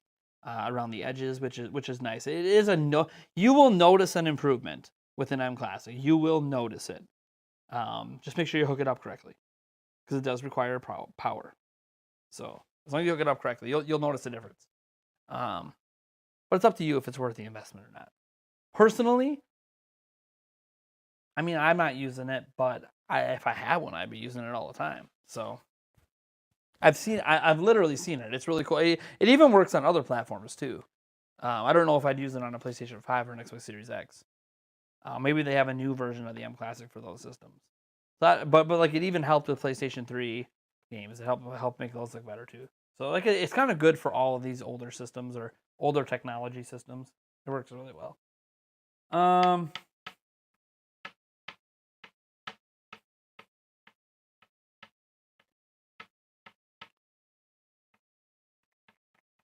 Ukulele is free on the Epic Game Stores. I'm so happy. I was about to buy it on Switch too. Well, that's not how it's spelled. It's Yuka, Yooka, and then Laylee, Laylee, I think. So, but yeah, it's the same. It's the same play on word. But yeah, it's free at Epic Game Store. That's cool. Yeah, there's been a lot of those kind of things happening at Epic Game Store. A lot of free games. That's the biggest reason why people have Epic Game Store installed, is because there's so many games that are just given away for free to get people to get the game store installed. How's Yulia doing? So Yulia's my fiance. She's awesome. She's amazing. She's a wonderful woman. She's in a lot less pain than she was before the surgery, but she is still in pain. She has a doctor appointment on Wednesday. She's not supposed to be in pain anymore. The pain sucks. We still can't cuddle.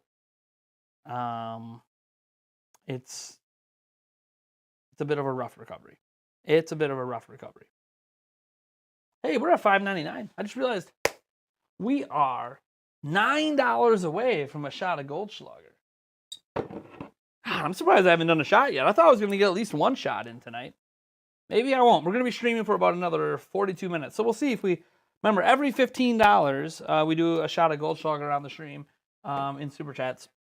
You don't have to Super Chat. There's no pressure or anything. But every $15, we do a shot of this. It doesn't have to be a single Super Chat. It's just collective. So we get to 15, that's a shot. We get to 30, it's a shot. 45, etc., etc., etc. And if we somehow, in 42 minutes, get to 100, that would be nuts. Yeah, we got a little cock tequila. Yes, that is a cock on there. So that's a thing, you know. All right. Y'all see that Spidey trailer? There's a new Spider-Man trailer? I did not. I can't watch it on stream, but I did not see it. Just came out, it was 8 hours ago? Wait. Oh, they just released it an hour ago. Wait. Yeah. So no, I haven't seen it because I was streaming. I'll watch it though. So no, there's a new Spider-Man No Way Home trailer. I can't watch it on stream, but I'll watch it right after the stream. I hope your fiance makes a speedy recovery. I mean, I have a feeling she's going to be in recovery longer than the 8 weeks they said, because I'm pretty sure she ripped something open. I personally think she might have some internal bleeding, but she refuses to go in because she already has an appointment. So we'll find out on Wednesday. Wednesday is kind of the big, that's the start of Gamescom, and that's cool. But like for me, I want to make sure that she's okay, because I want my fiance to be around for a long time. So if there's any complications from her surgery, I want to find that out sooner than later.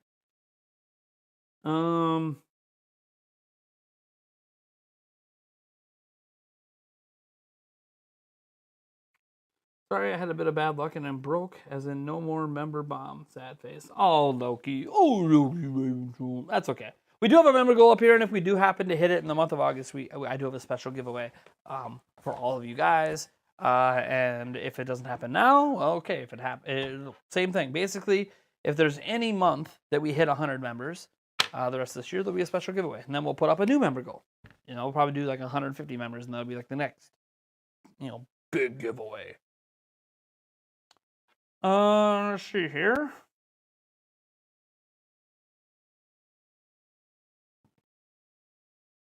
Oh, I'm sorry. Still, I hope for the best. It's all right. I am sure she'll be okay, but it's still one of those. I'm concerned. You picking up the HOA or Baldo? I don't know. Probably not. I just have so many other games to play, so probably not.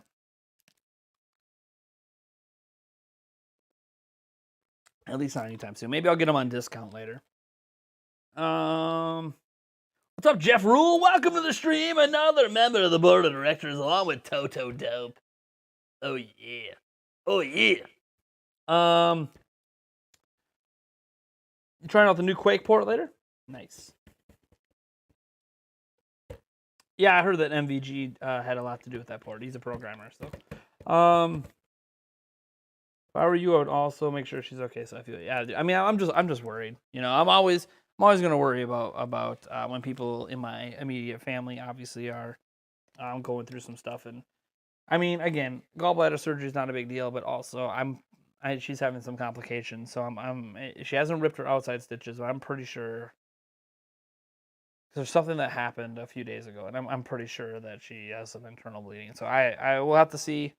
We'll see on Wednesday. Hopefully we get a sign that it's fine. But I'm kind of afraid they're gonna have to go back in and fix some stuff. So we'll just, I don't know. I'm not a doctor, but just based on what I read about it online, which I know people can overread online and start worrying, but I am cautiously concerned. But we'll see. As long as she doesn't have an infection, that's obviously the worst thing that could happen right now, is having an infection. Because that could lead to sepsis. And my mother had sepsis and almost died from it. So it's like a very scary thing if that's happening. but she doesn't have a fever, so I'm not too worried about that yet. No news yet on Hollow Knight Silksong. Nope. So I missed. Have you talked about the Nintendo Online yet? Yes, I have. That's the first thing I talked about. Back 4 Blood as crossplay. Nice, man. Hang in there, hope all's yeah. I'm sure it'll be fine. I'm not panicking, but I am concerned. So we'll see what happens. She's not as concerned. She's kind of a carefree, which can be really good, but not when you're in recovery. That's not a good way to be. Like you want to be cautious because the doctor told you to be cautious, and she's not that kind of person. So usually that attitude of hers is fine, but it's not always necessarily fine when you got to take care of yourself like that. But it's whatever. You know what am I gonna do? It is what it is. I'm sure everything's gonna be fine. Worst case scenario, they have to go back in and re-sew something up or close a cut or I don't know, whatever they got to do. But we'll see what happens. Later, Loki. Have a good night. Hope to see you back as a member of the board of directors at some time in the future, when it's financially feasible, of course. How do you feel about reaching 100,000 subscribers, dude? That would be great. I don't know if we'll ever hit 100K. Now, I said this, at this time last year, I said I don't know if we'll ever hit 50K subscribers, and then here we are. A year later, and we have, 70K, 71K to be exact. So I'm not going to sit here and say that we're not going to hit 100,000, but I mean, are we going to gain 20,000 subscribers from now to this point next year? I don't know. Are we going to gain 30,000 from now to this point next year? Or, basically 30 subs in the next year, 30,000 in the next year and hit 100? I have no idea. Because sub growth is a weird thing. Like, I have a giveaway going on, right? Like a Switch OLED giveaway. That kind of pushes subscribers, except it's not really pushing subscribers. It's weird. Like, I basically gain like 1,000 new subs a month. That's kind of my average. But like, there'll be days I lose 40 subs. That's the net loss for the day. Then there's days I gain 100. So it's all over the place while subscriber growth. So I personally don't control any of it.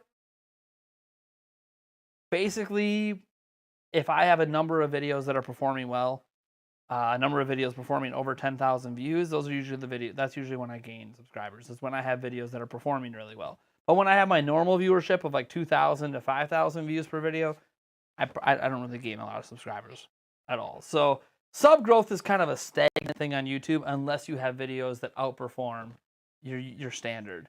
And I don't have a ton of videos that do that. I get maybe 1 or 2 a month that outperform my standard, and almost all of my sub growth is from those 1 or 2 videos.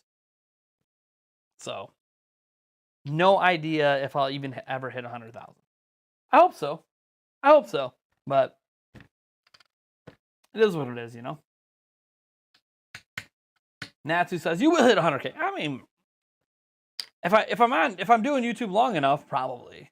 I would say within the next 5 years, it's pretty safe to assume within 5 years I'll hit 100K. But like, what does that mean? Is it like 100,000 subscribers, but I still have the same viewership numbers? Then is it like, it's kind of like an empty win at that point, right? Oh, I hit 100,000 subscribers, but I'm still only getting 2,000 views a video. Like, that means I didn't really grow, because my rate of growth didn't negate my rate of dead accounts. Because obviously, the longer you're doing YouTube, the more and more of your subscribers stop watching or have dead accounts. So like, yeah, I hit 100,000, but I'm still only getting 2K views. Well, then that kind of suggests that I didn't really grow. So like, it's more important to me to grow the viewership than it necessarily is to have 100,000 subscribers. There's channels that, as an example, have 50,000 subscribers that get 15K views a video. Like, it's insane to me. I can't get 15K views a video. And there's other channels with 50K subs that are doing that. So my channel underperforms for its size, and I know that. Do I care?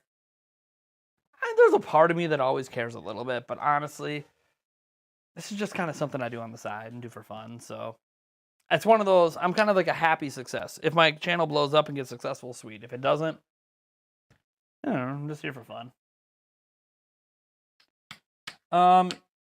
Logan LeBlanc says, Nintendo Prime is my favorite YouTube channel. Yeah!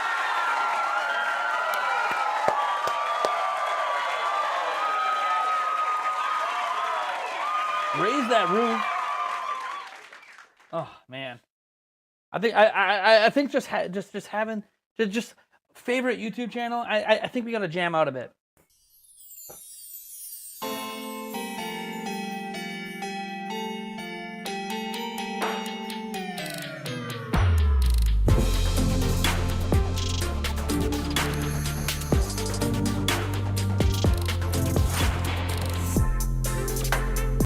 Oh man, the Christmas music.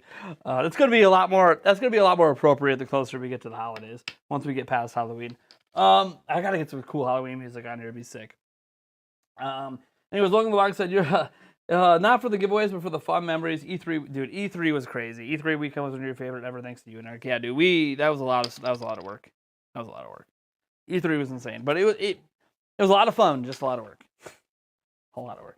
Having active viewers is more important. Views don't matter that much. I saw someone with 2K subs with a video that has over 5 million views. I mean, views matter more than sub counts. There's also channels with 1 million subscribers that only get like 500 views a video. Views, like, does it really matter if you have 1 million subs but you only get 500 views?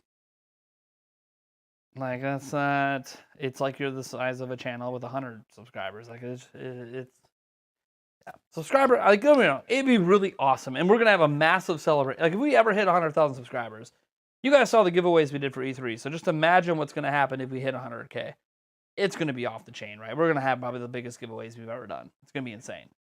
And you guys saw what we did for E3. So like when I say biggest giveaways we've ever done, just imagine possibly having a bigger giveaway spree than we did during E3.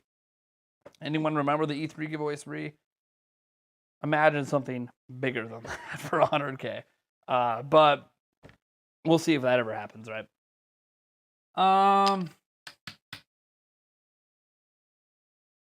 You should have the Luigi Mansion Trap remix play. That remix is awesome. Yeah, I'll have to look that up. I'll have to look that up and maybe add that to the deck over here. I got a whole folder for music, and then I've got some voice mod stuff like that. That Christmas jam. That's a voice mod thing. Which is a really sweet one. I like that. But I want to add some more like random songs I can pop off like that during the streams that are copyright free. That's why I like the voice mod ones, because I know they're copyright free. Plus I paid for voice mod, so like I have the rights anyways. But let's see here. It was awesome, says Jeff Rule. Yeah, dude, that giveaway spree was crazy. But yeah, Halloween is around the corner. I saw Halloween candy at the store today. I've seen Halloween candy for like the last month. I feel like it was just yesterday that I was buying Halloween candy for last year. Happens. Hello, boy! If we band together, we can protect Pokemon Legends Arceus. Arceus? I don't know how you're supposed to pronounce that. From the haters. Yeah, I mean, you're not going to be able to protect them from the haters. Haters exist everywhere. That's like me saying, no matter how much I say good things about Nintendo, there's always going to be people that hate Nintendo. It is what it is, right? Like, I can't force people. We can't force people to like things. People are going to like what they like and criticize what they criticize. Sometimes the criticism is legit. Like, yeah, Pokemon Legends Arceus doesn't look as good as it could look visually. Doesn't mean it's a bad game, right? So there's nothing you can really do about haters. There's people that hate my YouTube channel, right? Like if you type in like Nintendo Prime into the YouTube search and you just start going, through the pages, you'll see a lot of my videos, but you'll eventually come across videos that other smaller YouTubers have made, like attacking me and trying to call me out and coming after me, and like that's just. You're always gonna have what I deem to be haters or critics, harsh critics out there that never give you the benefit of the doubt. Like there was one in particular that I was interacting with, I think earlier this year, that I probably shouldn't have been, and I'm not even gonna mention their name. And it was a mistake to interact with them, but it was kind of like a weird thing because I watch their videos critiquing me because I don't mind criticism, and like. Every single bit of his criticism all starts with snide remarks about how, oh, you're obviously lying, you're this, you're that. And I'm like, so you're just making a presumption, and then your entire video trying to call me out is based on assumptions rather than based on facts. So instead of using facts, you're just making assumptions that I'm lying about things. Even though in the same streams that you pull that information from, I provide the proof. Like my giveaways are fake, as an example. Yep. Totally fake, guys. I didn't give away all that shit during E3. No, it's all fake. It's fake. Fake! You know, like I made a comment in a live stream once. So this person called me out for this comment about how I would love, like in this hyper dream scenario, I would love for my channel to be like millions of subscribers and making hundreds of thousands of dollars a year and like being able to turn around and like provide a home to like a homeless family. I mentioned that in a video once as like this pipe dream of mine that would be really, really cool to do if I was like a big channel. And he made fun of me for that, for having a pipe dream that I realize is likely gonna not happen, but it would be really, really cool. I would love to buy a home for a homeless family. It would be like a really cool thing to do. It's a positive thing. I don't know why you would make fun of that, but like apparently I'm a shill for saying that, like because I have a pipe dream. We all have pipe dreams that we know aren't really realistic, but hey, you know, if for some reason we did blow up and get that big, yeah, that probably would be something I would do because I like to help people. But what are you gonna do? Let's see here.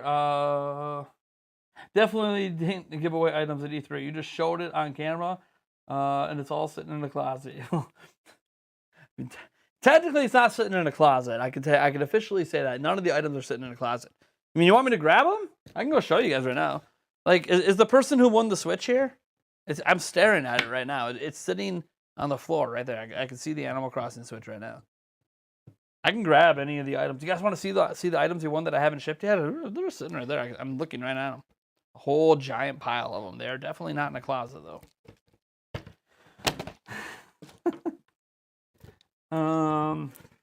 Thank you for subscribing, bruh. I appreciate it.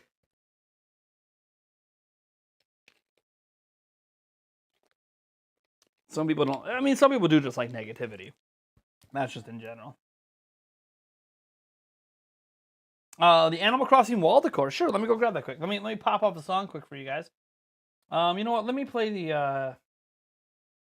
Let me see here. Here, I'm gonna do the like Yulia's here on the stream watching. She's not, but this will. I mean, come on, it's an Animal Crossing sign. You know, who wants a little AC porn?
All right, so like I wasn't sure which one it was that you won because I had two Animal Crossing things.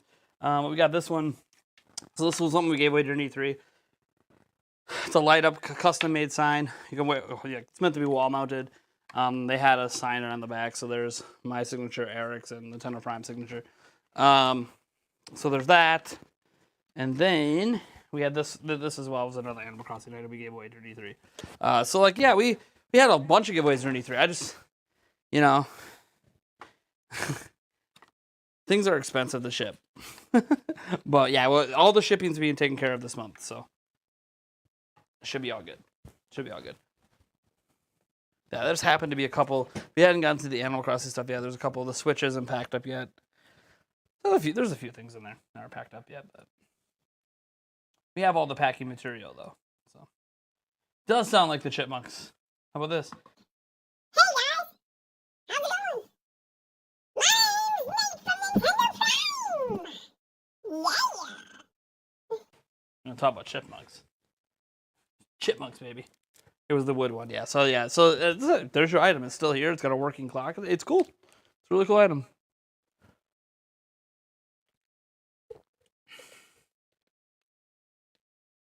Makes you geek out with the sign controller. Yeah, it's pretty cool, man. We have a lot of we gave away a lot of stuff. So like it's gonna be a bigger giveaway than that. Chipmunks confirmed. Nintendo Prime Chipmunks confirmed. Oh yeah, I use Voice My Pro. Like all of this is from Voice My. Well, not all. A lot of it is though. So we got about 22 minutes left here. But yeah, we signed all. I was actually shocked how many people wanted us to sign items. I didn't honestly think that was going to be a thing people wanted us to do because to me it feels like it ruins the value. But then a lot of people don't plan to sell things, so then it kind of makes sense. So I don't know. It's all over the place to me.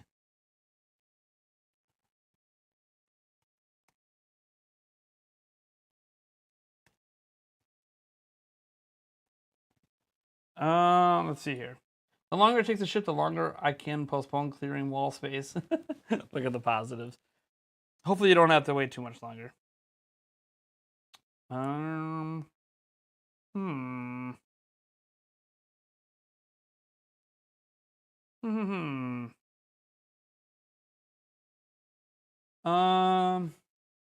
Use Voice My Pro too, yeah. Voice My Pro is sweet. There's not a lot of YouTubers I know that use it, so it's kind of like to me it feels like a unique thing that I do that a lot of other YouTubers in my space don't do. So I happen to think it's pretty cool. But I know not everybody thinks it's cool. I think it's cool though. Damn it! We have this talk, Nintendo Prime.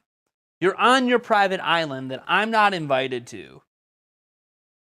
I told you to stop donating to me. But to answer your question directly, no, I haven't hit $15 yet. Thanks for asking, you bastard. I guess you got me a little closer. So now we are $4 away from our first shot of the night. Stop it. In November 2021, Xbox is celebrating 20th anniversary. Nice. Been 20 years. I suppose it came out in 2001. Where does Skyward Sword rank for you in the Zelda franchise? Top 7 for sure. Occasionally it sneaks into my top 5. So it's up there for me. I have it ahead of the majority of the franchise. Here we go again. Oh yeah, dude. Nintendo Prime never ceases up, I swear. How is your chair? How your chair's been holding up? You're looking at different chairs. They're fine. So Ewan Racing here, I still use it. I like this chair more than my actual office chair. And we have the second Ewan Racing chair right here is in lean back mode at the moment because my child was sitting in it the other day and they fell asleep. While I was playing games, they watched me play a game and they fell asleep.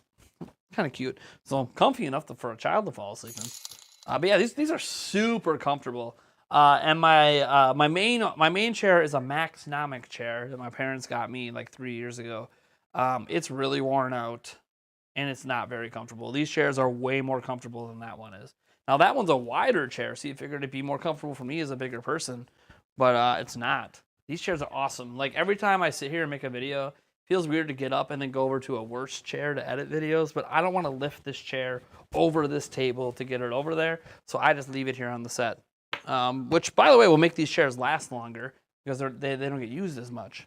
I probably should rotate the chairs more, though. Like every other day, spin this chair over here, bring this chair here to kind of equal out the wear and tear on them for when I do live streams in particular. Not for like daily videos, but live streams. I should rotate the chairs for streams, but yeah, it's pretty. They're nice. I'm holding up great. They still look brand new. Both of them brand new. They still feel like they're awesome. Really like them. Big shout out to Ewan Racing for sending us those chairs to use during E3. Yeah, I have nothing but positive things to say about their chairs. And we did it. We did it.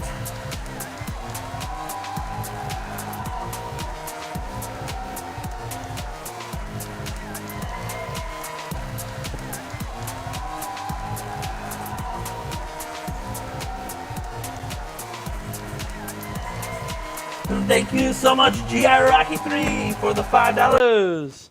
As I knocked down my stream deck. All right. Well, we got a one shot in. We got 17 minutes to try to get another shot in. Unless I decide to go a little later in the stream. We'll see. Sometimes. Got our first shot of the night, baby. So those of you who've been waiting all night to do a shot with me, if you're of age, to do an alcoholic shot sweet, if you're not of age, that's okay. But hey, we have our first shot of the night, and oh boy, let me get some gold flakes in this bad boy. Come on, you gotta spin this around, baby. Let's get some gold. Some gold. I was just watching Goldmember the other day.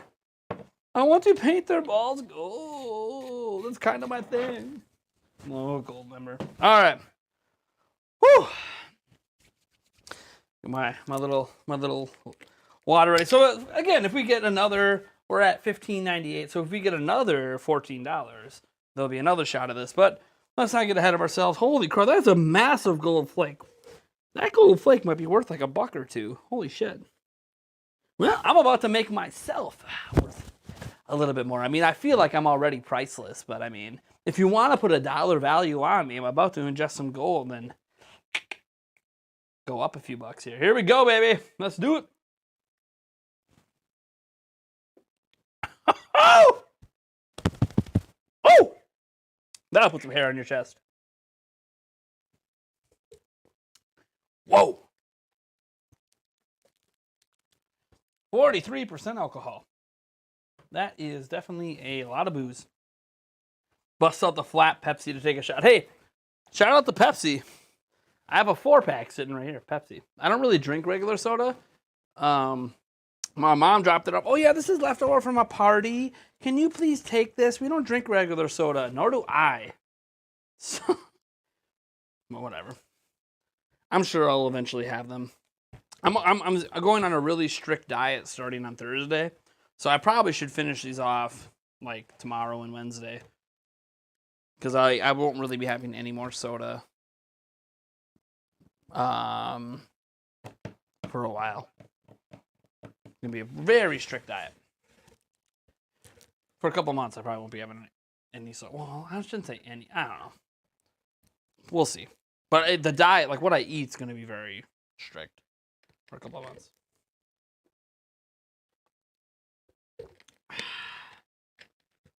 Don't drink them, dude. I mean, I could just like keep them as like a thing that taunts me.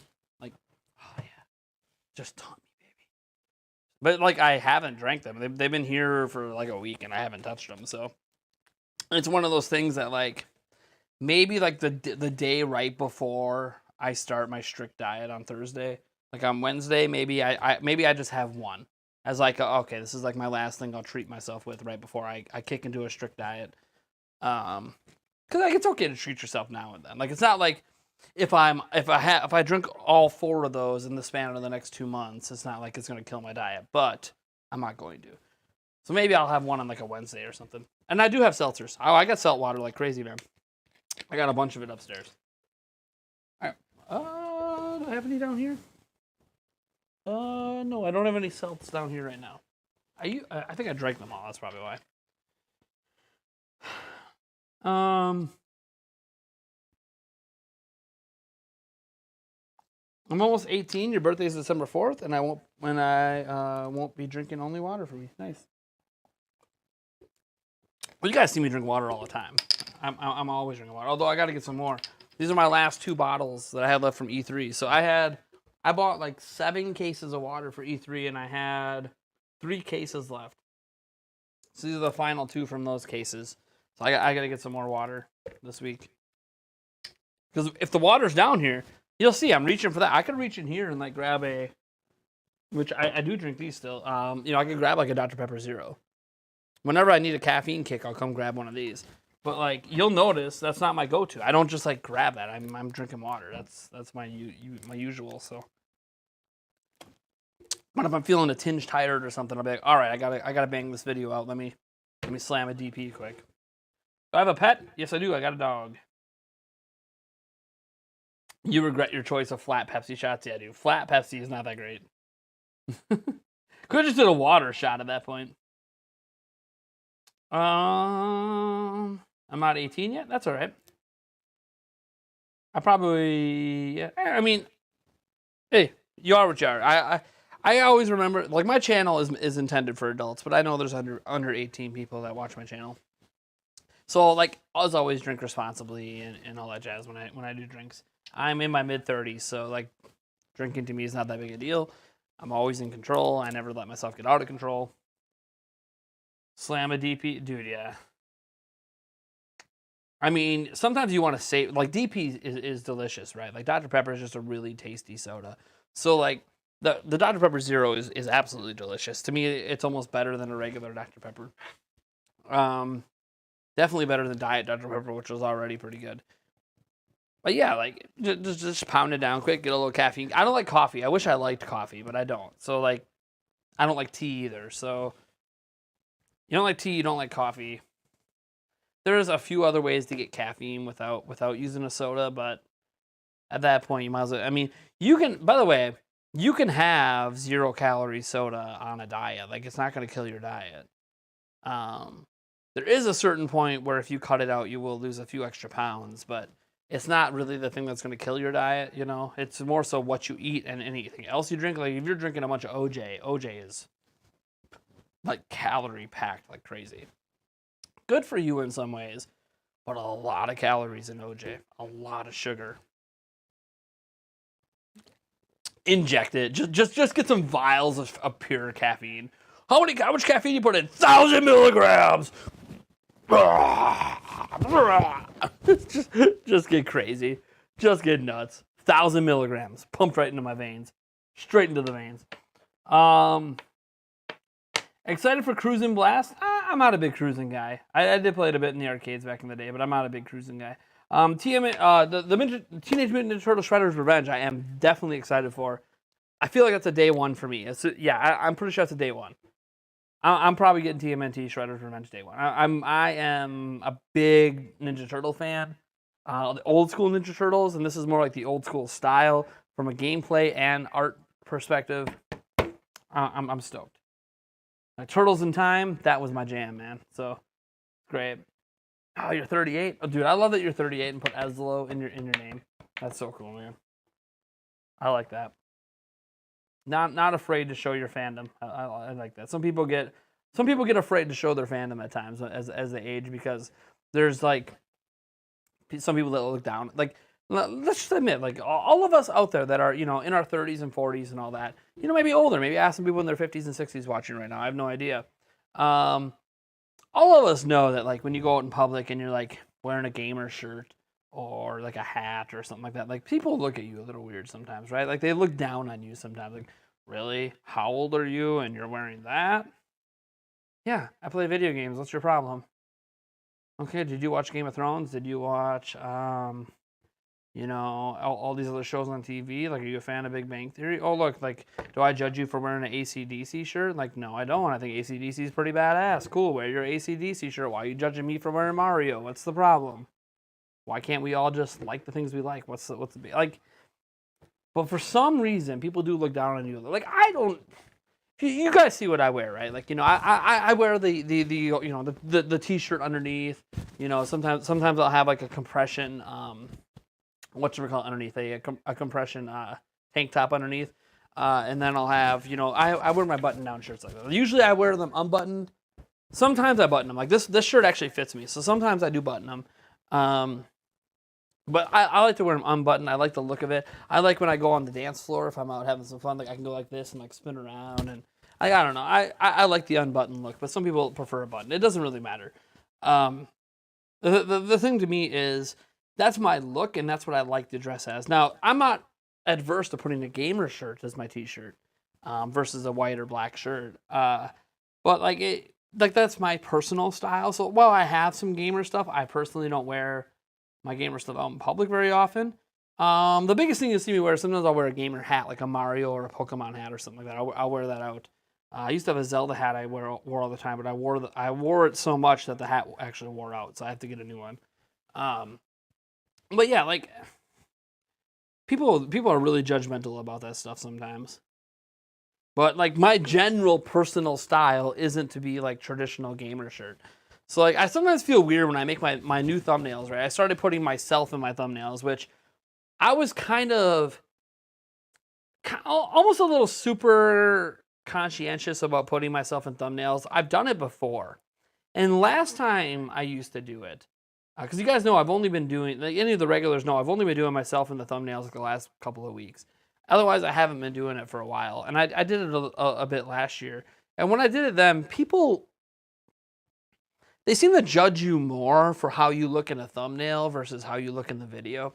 Like, this is how I look in a video, right? Like, I happen to think I look fine. Like, I see myself right now. Like, I'm watching, I have Streamlabs up on the TV, because I run Streamlabs on a TV that's wall mounted behind the camera, so I can see, like, when my mic's not working. You guys know sometimes I don't notice it, but I can see when my mic's not working or something like that, or if the camera feed dies or something.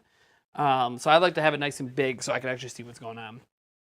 And, like, I don't think I look that bad. Like, I'm looking at myself in the camera, like, yeah, my face is a little more round than I like. I like to have this trimmed in a little bit, you know, get a little bit of this pudge gone. But I'm looking at it, and I look at it and I go, I don't really feel like I look like on camera that I'm a fat ass. Like, I am fat. I'm overweight. I know it. I've lost a lot of weight. I've made a lot of progress. I used to be a lot bigger. But I know that I look big in certain situations. I know that certain angles look better on me than others, right? So, while I think I look fine and sometimes even good from this angle, sometimes when I'm standing up and I'm making like a gesture or a pose, it doesn't always look good. And when I used to make thumbnails with me in it, I used to get a lot of comments like, dude, you're so fat. Dude, you need to lose so much weight. Dude, you're a fucking fat ass. Get off YouTube. Lay off the Doritos, man. Lay off the Mountain Dew, even though I don't eat Doritos or Mountain Dew. I don't drink Mountain Dew or eat Doritos. I used to when I was a kid. Ironically, when I was super skinny, I was eating Doritos and drinking Mountain Dew. Maybe that's the key. Maybe I need to go back to eating Doritos and drinking Mountain Dew, because when I did do that, I was really skinny. When I stopped doing it, suddenly I started gaining weight. Isn't that weird? Maybe Doritos and Mountain Dew is the key to me losing weight.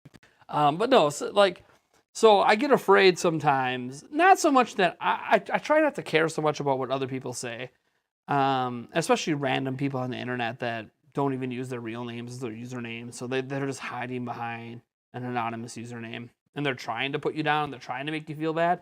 So I don't like to give them that satisfaction. But like the video I made 2 weeks ago that got like 10,000 views, that was my biggest video of the month. That video has me doing something like this. Like something like that. And in doing that, it somehow made me look big on camera while I'm standing up, and probably like because it makes this flare out, like my little neck fat flare out like this. So like it makes me look, you know, even bigger than I am.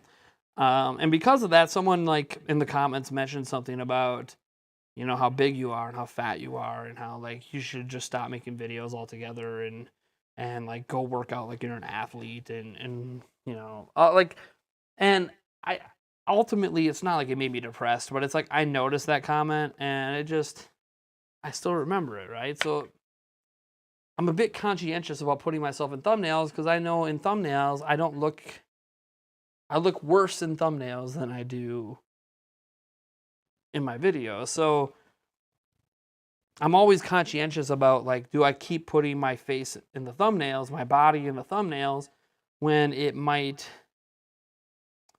project myself as bigger than I am. And I could Photoshop the hell out of it and make me look skinnier, but like that's a lie. That's fake. I'm not going to fake my thumbnails and shrink me in just to make it look better, right? Like I'm not gonna. I could, you know, if my face flares out like this, I could edit it and like cut this in. But why? Like I am who I am, and I've made progress, and I'm proud of that progress, and now I want to make some more, and hence my extreme diet coming up. So there's just, I don't know. I like being in the thumbnails. I think it makes the channel more personable. And it's also something that I think like a lot of YouTubers do. And a lot of YouTubers do it because what you're selling as a product is yourself, right? When you're an on-camera personality, I'm on camera. There's plenty of YouTubers, by the way, that are totally voiceover gameplay, and that's all they are. Nothing wrong with that. But I'm an on-camera personality. So what I have to sell to gain subscribers and gain viewership is I have to sell myself. Like if I get to 100,000 subscribers someday, that's because people like me, right? I assume they like my personality. They like my vibe. Like there was someone today who like mocked my hairdo. They said, "Get a new hairdo, man. That looks like shit." I'm like, "Well, yeah, to you, I think it looks great. My fiance loves it as well, so." Like I literally don't care. It's that kind of stuff doesn't bother me because that's like a personal style choice. Like if there was someone who told me to stop wearing V-neck t-shirts because sometimes I wear V-neck t-shirts. Like I literally don't give a shit what you think about my personal style. But it still does bother me a little bit when people comment on others' weight and all that. It's like you're calling me fat like I don't know it already, right? Like telling me to lose weight like I don't already know it already. Like, and I know they're doing it just to put you down and make you feel like shit. But it's just, I don't like it, man. I don't like it. But I'm trying to put myself back in the thumbnails to kind of show some self-confidence. I want to show people, hey, look, yeah, I'm big. And yeah, you're going to see me slim down over the next upcoming months and year, and you'll see me look better and better in my thumbnails and videos. But I want to be confident in projecting myself because I'm confident in who I am as a person. So why not put myself in the thumbnails? Why not make the channel more personable? And why not sell myself more? Yeah, I'm fat. Get over it. If you don't like it and you don't like watching my videos, you don't like what I have to say, that's fine. Go watch somebody else. Go watch, there's tons, like go watch Spawnwave, dude. That guy's jacked, man. He's got a six-pack and everything, dude. That guy is jacked as hell. Go watch Player Essence. He's jacked too. Like, there's plenty of jacked out bodybuilder YouTubers out there. Like, go watch them, man. No problem with that. Go for it. No problem with their hobbies either, right? Like, it's one thing to be fit and in shape. It's another thing to be built. And Player Essence and Spawnwave are built. And there's nothing wrong with that. That is something that they actively enjoy. They enjoy the weightlifting and all. You can be healthy without doing that. And that's my goal. I don't really want to hit the weights and just, like, I don't really want to be jacked, you know?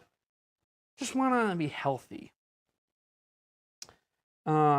So like if that's something you like, then go for it, man. Like, but personally, I am who I am.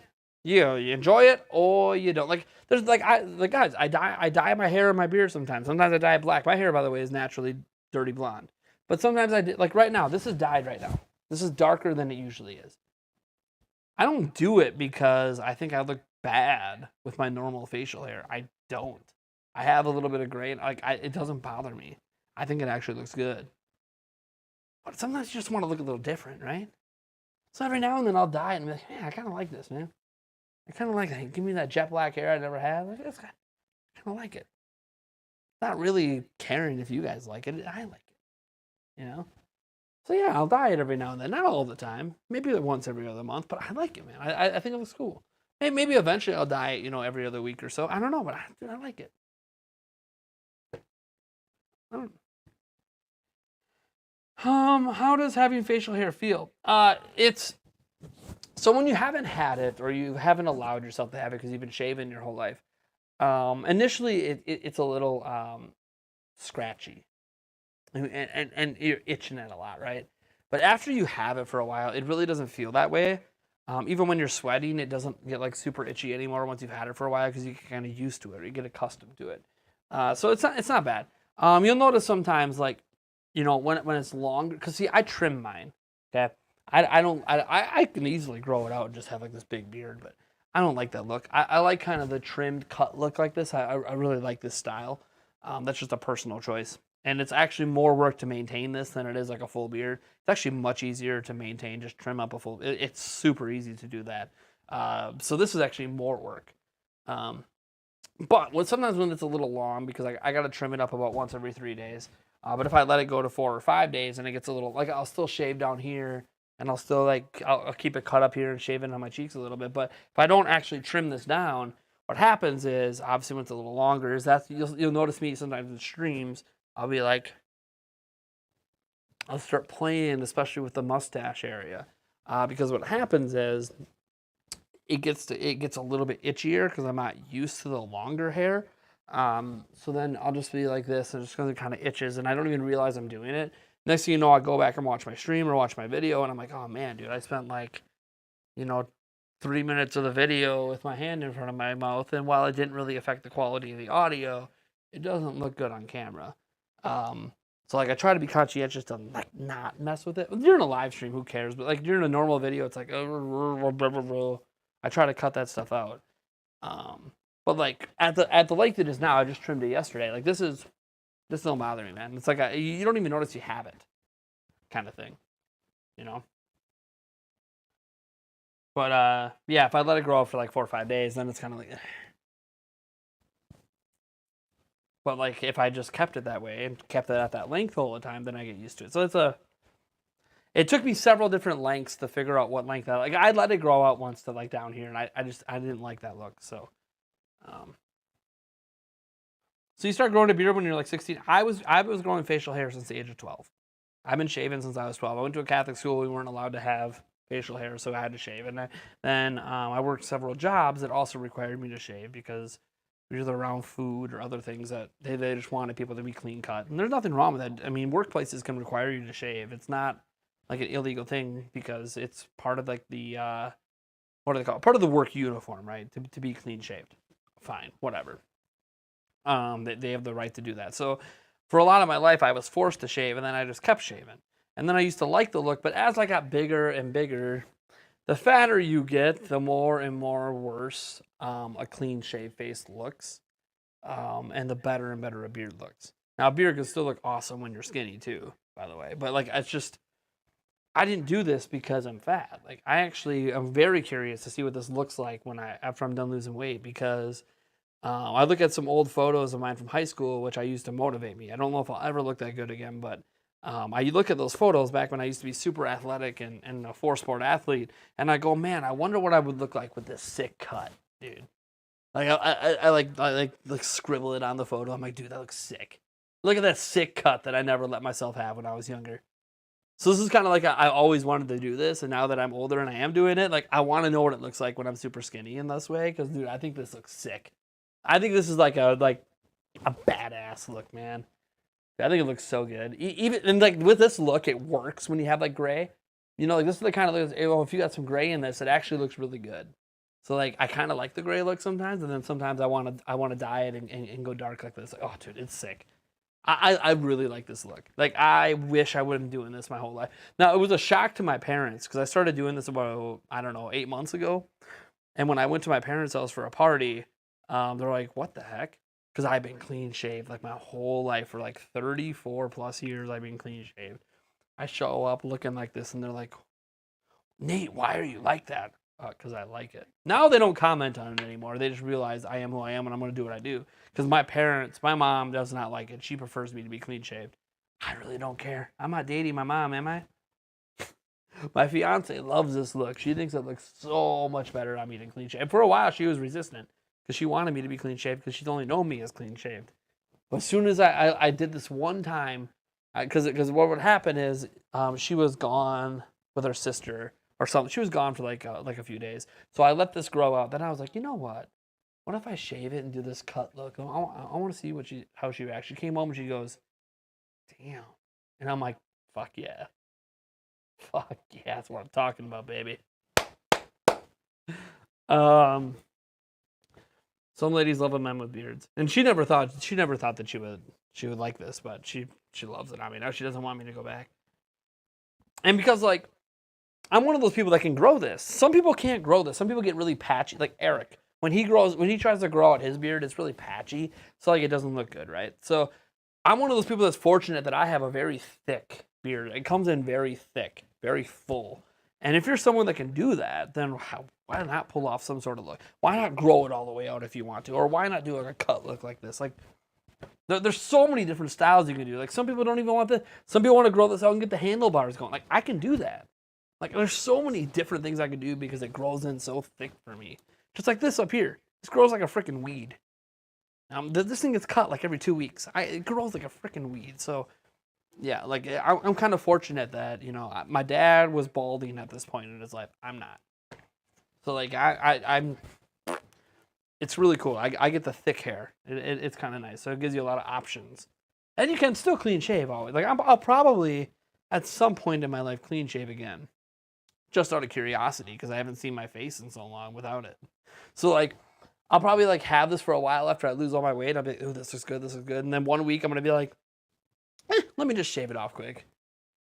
And it's gonna be like such a shock on my videos. Like, what the hell happened to your facial? Oh, don't worry, it's gonna come back. I just haven't clean shaved in a while. I just want to, remember what that looks like. What kind of shaver do I use? So, I'm a big Dollar Shave Club subscriber. So, I use the Executive Dollar Shave Club. That's what I use to get the clean shaved neck. And then I cut in. It grows out a little bit right here. And I can feel a little bit because I did this yesterday. So there's a little bit of growth right here. So like I'll cut this in just a smidge. It's just a quick little whoop, whoop. It's just super quick. And then up here, my hairline tends to come out to like I don't know, like somewhere in here. So what I'll do is I'll cut that down as well. So it kind of runs into the burns more naturally. So the sideburns kind of go naturally into it instead of jutting out a little bit. So I'll cut that back a bit. That's super easy. I don't only have to shave that like twice a month, because that spot of my hair doesn't actually grow in super quick. But yeah, I use the Executive 5-blade. I really love it. I love their shave butter, so I use that as well. I get a delivery like once every few months. It's only like $9. It's super cheap. And then for this, what we have is a hair shaving or a hair kit, right? Like a hair cutting kit. And I use the 1/4 blade, I think, or the one. So they have these clips you put on. They're hair clippers, but they have these clips you can put on to change the length. You know, your 1s, 2s, 3s, 4s. Well, obviously I'm not using a 1, 2, 3, or 4. I need shorter than that, so I go with a 1/4 clip, and then zoop, zoop. And this is the result just yesterday. It's a little bit longer today because it's been a day, but still.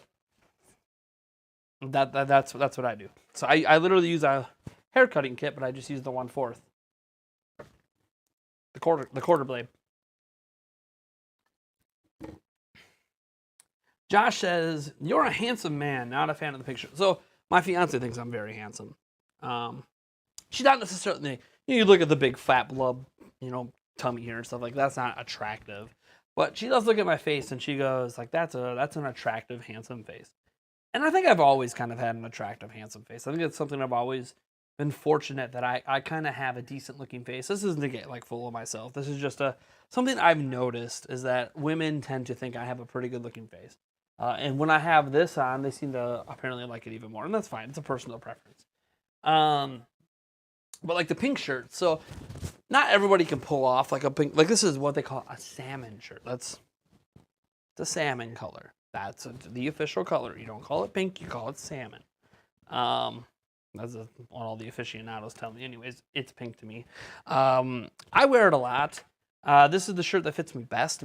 This is my best fitting overshirt at the moment. Now I have some other ones that once I think in a couple months are going to fit me even better. Now a couple of them are pink, but I have a blue one. I really like the blue a lot. The blue one looks really good on me, but I don't quite fit in it right now. So as I lose weight, you'll see some different color shirts. But I don't mind the pink. Now usually I like to team this pink one with a black undershirt or like a darker color shirt. Yulia likes when I wear a white one, but she prefers white, I think, in general. I don't know. I think it looks good, but you know what? It's not for everybody. Not everyone's going to think I look good in it. And that's okay. Just like my hairdo. I like my hairdo. You guys see it? It's kind of a... I like that. Not everybody does. Some people don't think it doesn't look good on me. It's all personal preference, right? Like everyone has a personal style they like, so you date someone and you like try to morph them into the style you like. That's just how it goes. And this is kind of how I've morphed over my life and into a style that I like and my fiance likes. Now I've always liked like the button down, the unbuttoned shirt down thing. I don't get that from Yulia. This color shirt I used to never wear until Yulia. She got me into wearing salmon. But I like it. Not everybody does though. Here's a real man's question. What brand is your drill? Which one? No, seriously, which one? I'm trying to think. What brand is it? Okay, so the one I have sitting over there that's a cordless one, that one is a Black & Decker. I also have my hammer. I have a hammer drill, by the way. I've only used it a few times. Because, hammer drills you only really need for very specific tasks. And I needed to get a hole drilled into some metal, and I couldn't quite do them with a normal drill bit, even a metal one. So I needed something that could really, like, pound it in there. So I have a hammer drill. I think that one's a DeWalt. And then I have a different, an older corded drill which of course you always got to have a corded drill because you never know if you're working on a really long project.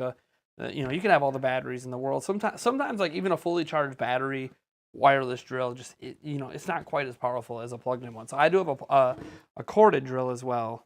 That's not the hammer drill. The hammer drill, by the way, you don't have to use the hammer function. You can turn it off. So you can use it as a corded drill. But I have a separate corded drill I've had most of my life. I don't remember what brand it is, though. It's blue.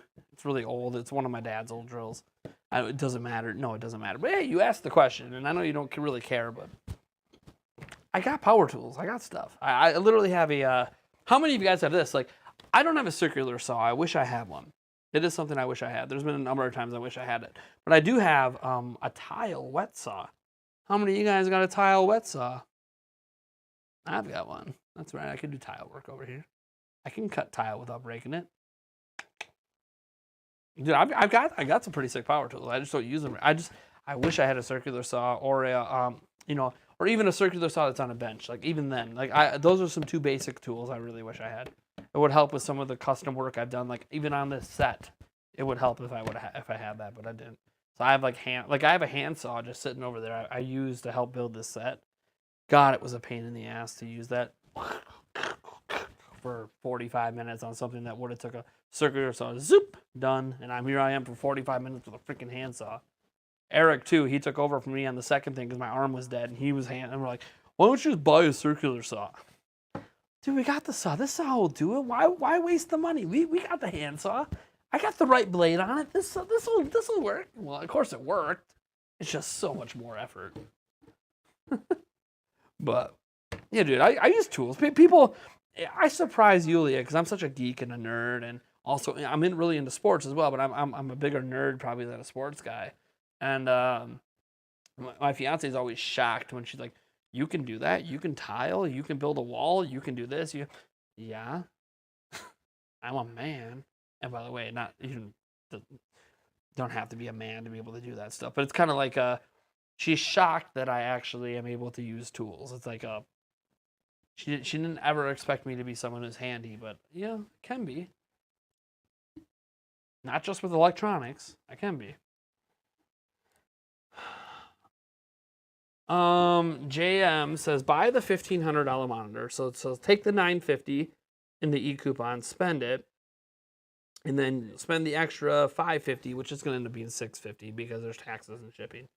So spend that, get that monitor, sell it, because I probably won't be able to get $1,500 if I sell it, because I'd be reselling it. So I'd probably only get maybe 11 to 12 for it, and then buy a different brand's 1,000 monitor.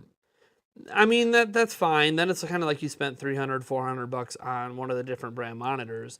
So you can argue that's not a bad thing. Like buy the $1,500, sell it for 11 to 12. Go get a $1,000 monitor or $1,200 monitor from someone else. Then you only spent $300 on a new monitor from a different brand, but I still spent $300 on a new monitor. What's the difference at that point? Like, there's no guarantee the other brand's customer service is any better. Like, there's an LG 49-inch ultra-wide. There's no guarantee that their monitor is actually better serviced than Samsung's. Like, there's no guarantee. You know, it's kind of like the enemy, you know. Because I dealt, and we have a lot of Samsung products in the house, by the way. Our washer and dryer are Samsung. Our fridge and our range is Samsung. So, like, we have a lot of Samsung products. It's not me that really bought them. A lot of the stuff was gifts. And for some reason, our family must really like Samsung because they keep buying Samsung shit. And it's kind of cool. I can control the washer and dryer from my phone. It's actually kind of neat. You could do that with other brands of dryers and washers, I'm sure, too. But, like, I don't know, like, it's kind of the enemy, you know. I've dealt with their customer support enough now that it's sort of like the enemy, you know. I know what to expect. Whereas, like, I don't know what to expect when I call LG. They might just tell me to fuck off and give me nothing. That happens. There's plenty of warranty claims you try and they just tell you. So, like, at least I know Samsung is going to give me something. Even if it's not something that satisfies me, it's better than just telling me to fuck off. Which they very well could have done. Oh, we don't make that part anymore. You're shit out of luck. Then there's places that are like that. Oh yeah, we'll service it if we still have the parts. If we don't have the parts, look at the fine print in your warranty. If we still carry the parts, we'll service it. If we don't, fuck you. That's actually in some of the warranties, not the fuck you part. But basically, yeah, it's a warranty of service for parts and repairs. you know, asterisk, small print, assuming those parts are still manufactured. So, like, the enemy, you know. I know what to expect from Samsung. So it's kind of like I'm roped in because I already know what to expect from them. So I don't know. Handsaws scare me now. You're never going to use one again? What, did you have like a bad sawing accident? If you're not careful, you can really do some damage with any saw.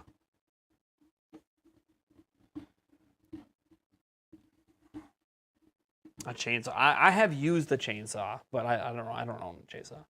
I do have like I have a hand tree saw I can use for outside for trimming the trees and stuff. I've got tools. The biggest thing with me is screwdrivers. I don't know what it is, but every time I get like a really nice set of screwdrivers, within a year I'm missing like all the Phillips ones, and I have no idea why. They just vanish. I don't know if it's my children. I don't know what the hell is going on, but I just lose all my Phillips screwdrivers. And I have like, you know, I have a fine tool set too. I got a big iFixit kit I use when I'm working on computers and stuff. I still have all of those, but it's kind of, you know, there's Phillips head in there. So it's not like I don't have Phillips head screwdrivers, but it's kind of like every time I get a nice screwdriver set, my Phillips ones always go missing, and all I have is a bunch of flatheads, and I don't understand it. I literally don't know where they go. It's like, and just like I used to have two of them, two sets of those little tiny screwdrivers, the tiny flathead and the tiny Phillips head. They're all missing now, and I have no idea where they went. I don't even remember using them. This happens when you have kids, I suppose. I suppose if I didn't have kids, I probably would never lose any of my tools, because they'd always be right where I left them. And to be fair, I had a workbench out in my garage that I can't really use until, well, we're ordering a dumpster, like a giant, like if you're roofing your house kind of dumpster, and just gutting this house before winter. So then I'll be able to use my workbench again. But then I have a whole table in this back room in my office, because this office has 2 rooms, and the back room I use mostly for storage. And I got a table back there that has tools on it that I use down in my office to build my sets and all that stuff. So, excuse me. So I've got tools like all over the place. You cut your thumb down to the bone. So I cut my thumb down to the bone when I was a kid opening an icy with a butcher knife. Because for some reason, when I was like 8, I thought it was a good idea to use a butcher knife to open an icy. And when I say icy, it's not the drink, the things you put in your freezer. Like the Kool-Aid drinks you put in your freezer that are like these long tubes, and you can cut them open and then eat them. We call them ices. I don't know if they're actually called ices, but yeah, I open it with a butcher knife, and I went to the hospital. That was pretty bad. You have a nice ergonomic right. So one thing I do want, and I see this because I watch Linus Tech Tip videos. So Linus keeps a screwdriver on him that's a jack of all trades, right? So you unscrew the back end and you pull it out, and it's got all the bits that you would need for like all your traditional screwdriver stuff. So all your different size flatheads and all your traditional size Phillips heads, and that's what I want actually, like an all-in-one screwdriver like that. I do have some screwdrivers that you can put bits in, but again, I always seem to lose the Phillips head bits. But I think if it's an all-in-one screwdriver where you store the bits in the back of the screwdriver, I'm pretty sure that I probably wouldn't lose the bits then, right? Like they would all just be there. I would assume. Maybe I'm wrong, but I kind of want one of those to like example, you know, when I'm working on the computer stream, when I'm doing that stream next week or whatever, yeah, I'll have my iFixit kit, but it would be cool to have that screwdriver, you know, with all the other bits on it too as well, so I don't always have to use the iFixit kit for everything.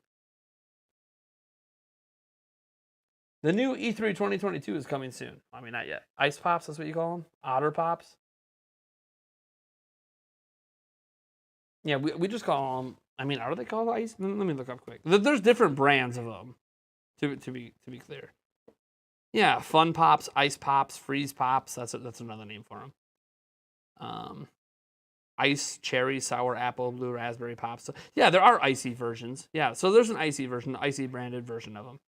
But yeah, I think people will probably know more as Fun Pops, Freeze Pops. Those are that's like the brand they have at Walmart. Fun Pops, Freeze Pops. But there's different. There's a whole bunch of different ones. So yeah, I guess Fun Pops, Freeze Pops, something like that.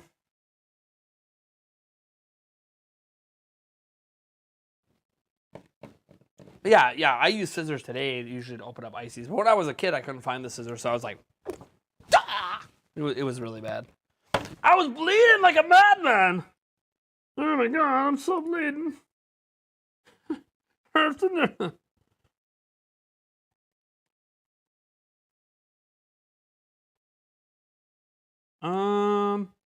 Do I solder or solder, as some people say? I have. I don't do it very often, so I wouldn't say I'm really good at it.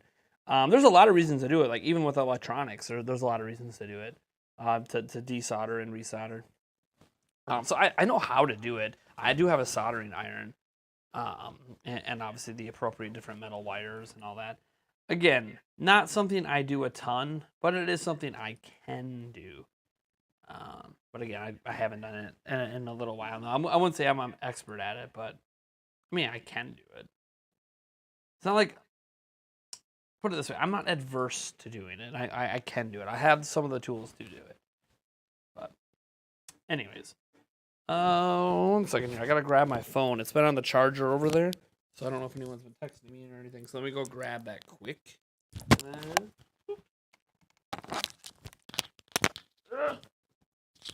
All right, so I'll be right back. 1 second. It'll be like literally 30 seconds.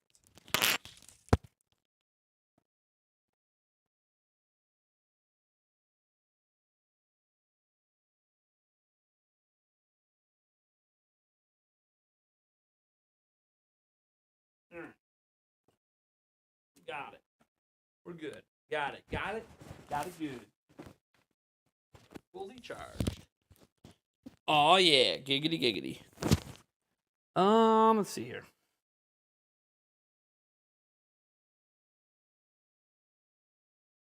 All right.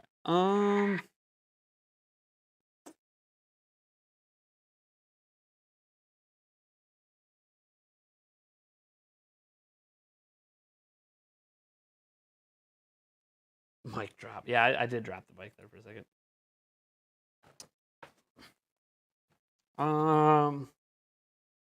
Nintendo, do you have any body modification? I don't have any tattoos or piercings. No, I do not. I used to have an electric screwdriver. I used to have that too. I used to have an electric screwdriver too. I don't anymore, but I used to.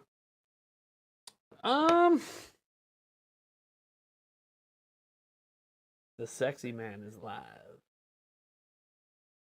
With the pompadour. Look at the pompadour. You see this pompadour? How could anyone on my channel dislike the pompadour? Come on now. I'm like Bruce. Reborn. All right. I think we're gonna call this stream. We went already a half hour longer than I planned tonight. I don't know if Yulia's upset with me. I hope not. I planned to be done a half hour ago. She hasn't said anything yet, so I'm assuming she's okay, or she fell asleep. Which I mean, that could be a thing. I gotta get some sleep too, though. Yulia's got a hair appointment in the morning. I have to do some work, and then I have to do some YouTube. Then I have to take care of the kids and yada yada yada. So, I gotta probably. Did I really? Wow, I really haven't had any new emails in the last 3 hours. That's a shock. I do have the shipping confirmation on that computer, though. Well, I also ordered a new HDMI 2.1 cable. So I realized I don't have an HDMI 2.1 cable anymore. It's weird. To be honest, when I pre-ordered the Switch OLED, I said I wasn't going to order one if I couldn't get the white model. And you didn't get the white model, did you? I'm giving away a white model, by the way. My personal pre-order is a white model, and the pre-order for the one I'm giving away is also a white model. So I'm giving away a Switch OLED. If you're still watching, or you just tuned in and you didn't know, I'm giving away a Switch OLED. All you gotta do is subscribe. All right, you got the white model. Nice, dude. The white model. So you got the Metroid Dread model. That's what I'm calling it, the Metroid Dread model. That's just what it is. It's fact. All right, guys. Thank you so much for tuning in. I hope you had a good time. I'm going to call that a stream. It was a lot of fun. And I will catch you guys in the next video tomorrow. Thanks, by the way, for the people who did Super Chat earlier. I know we had like 3 or 4 of them. Taker did. Taker610, I think, did. There's a few other people. I don't remember because maybe Streamlabs will tell me. Hold on. Sometimes Streamlabs is really good about telling me who Super Chatted. Sometimes it's not. So we had GI Rocky 3. He's the one who did the $4.99. Then we had Taker610 and Turbo Blast today. gave a $2 super chat. So thanks for that. I do appreciate that support, guys. You guys are awesome. I'll catch you guys in the next video. Maybe Bueller. Bueller.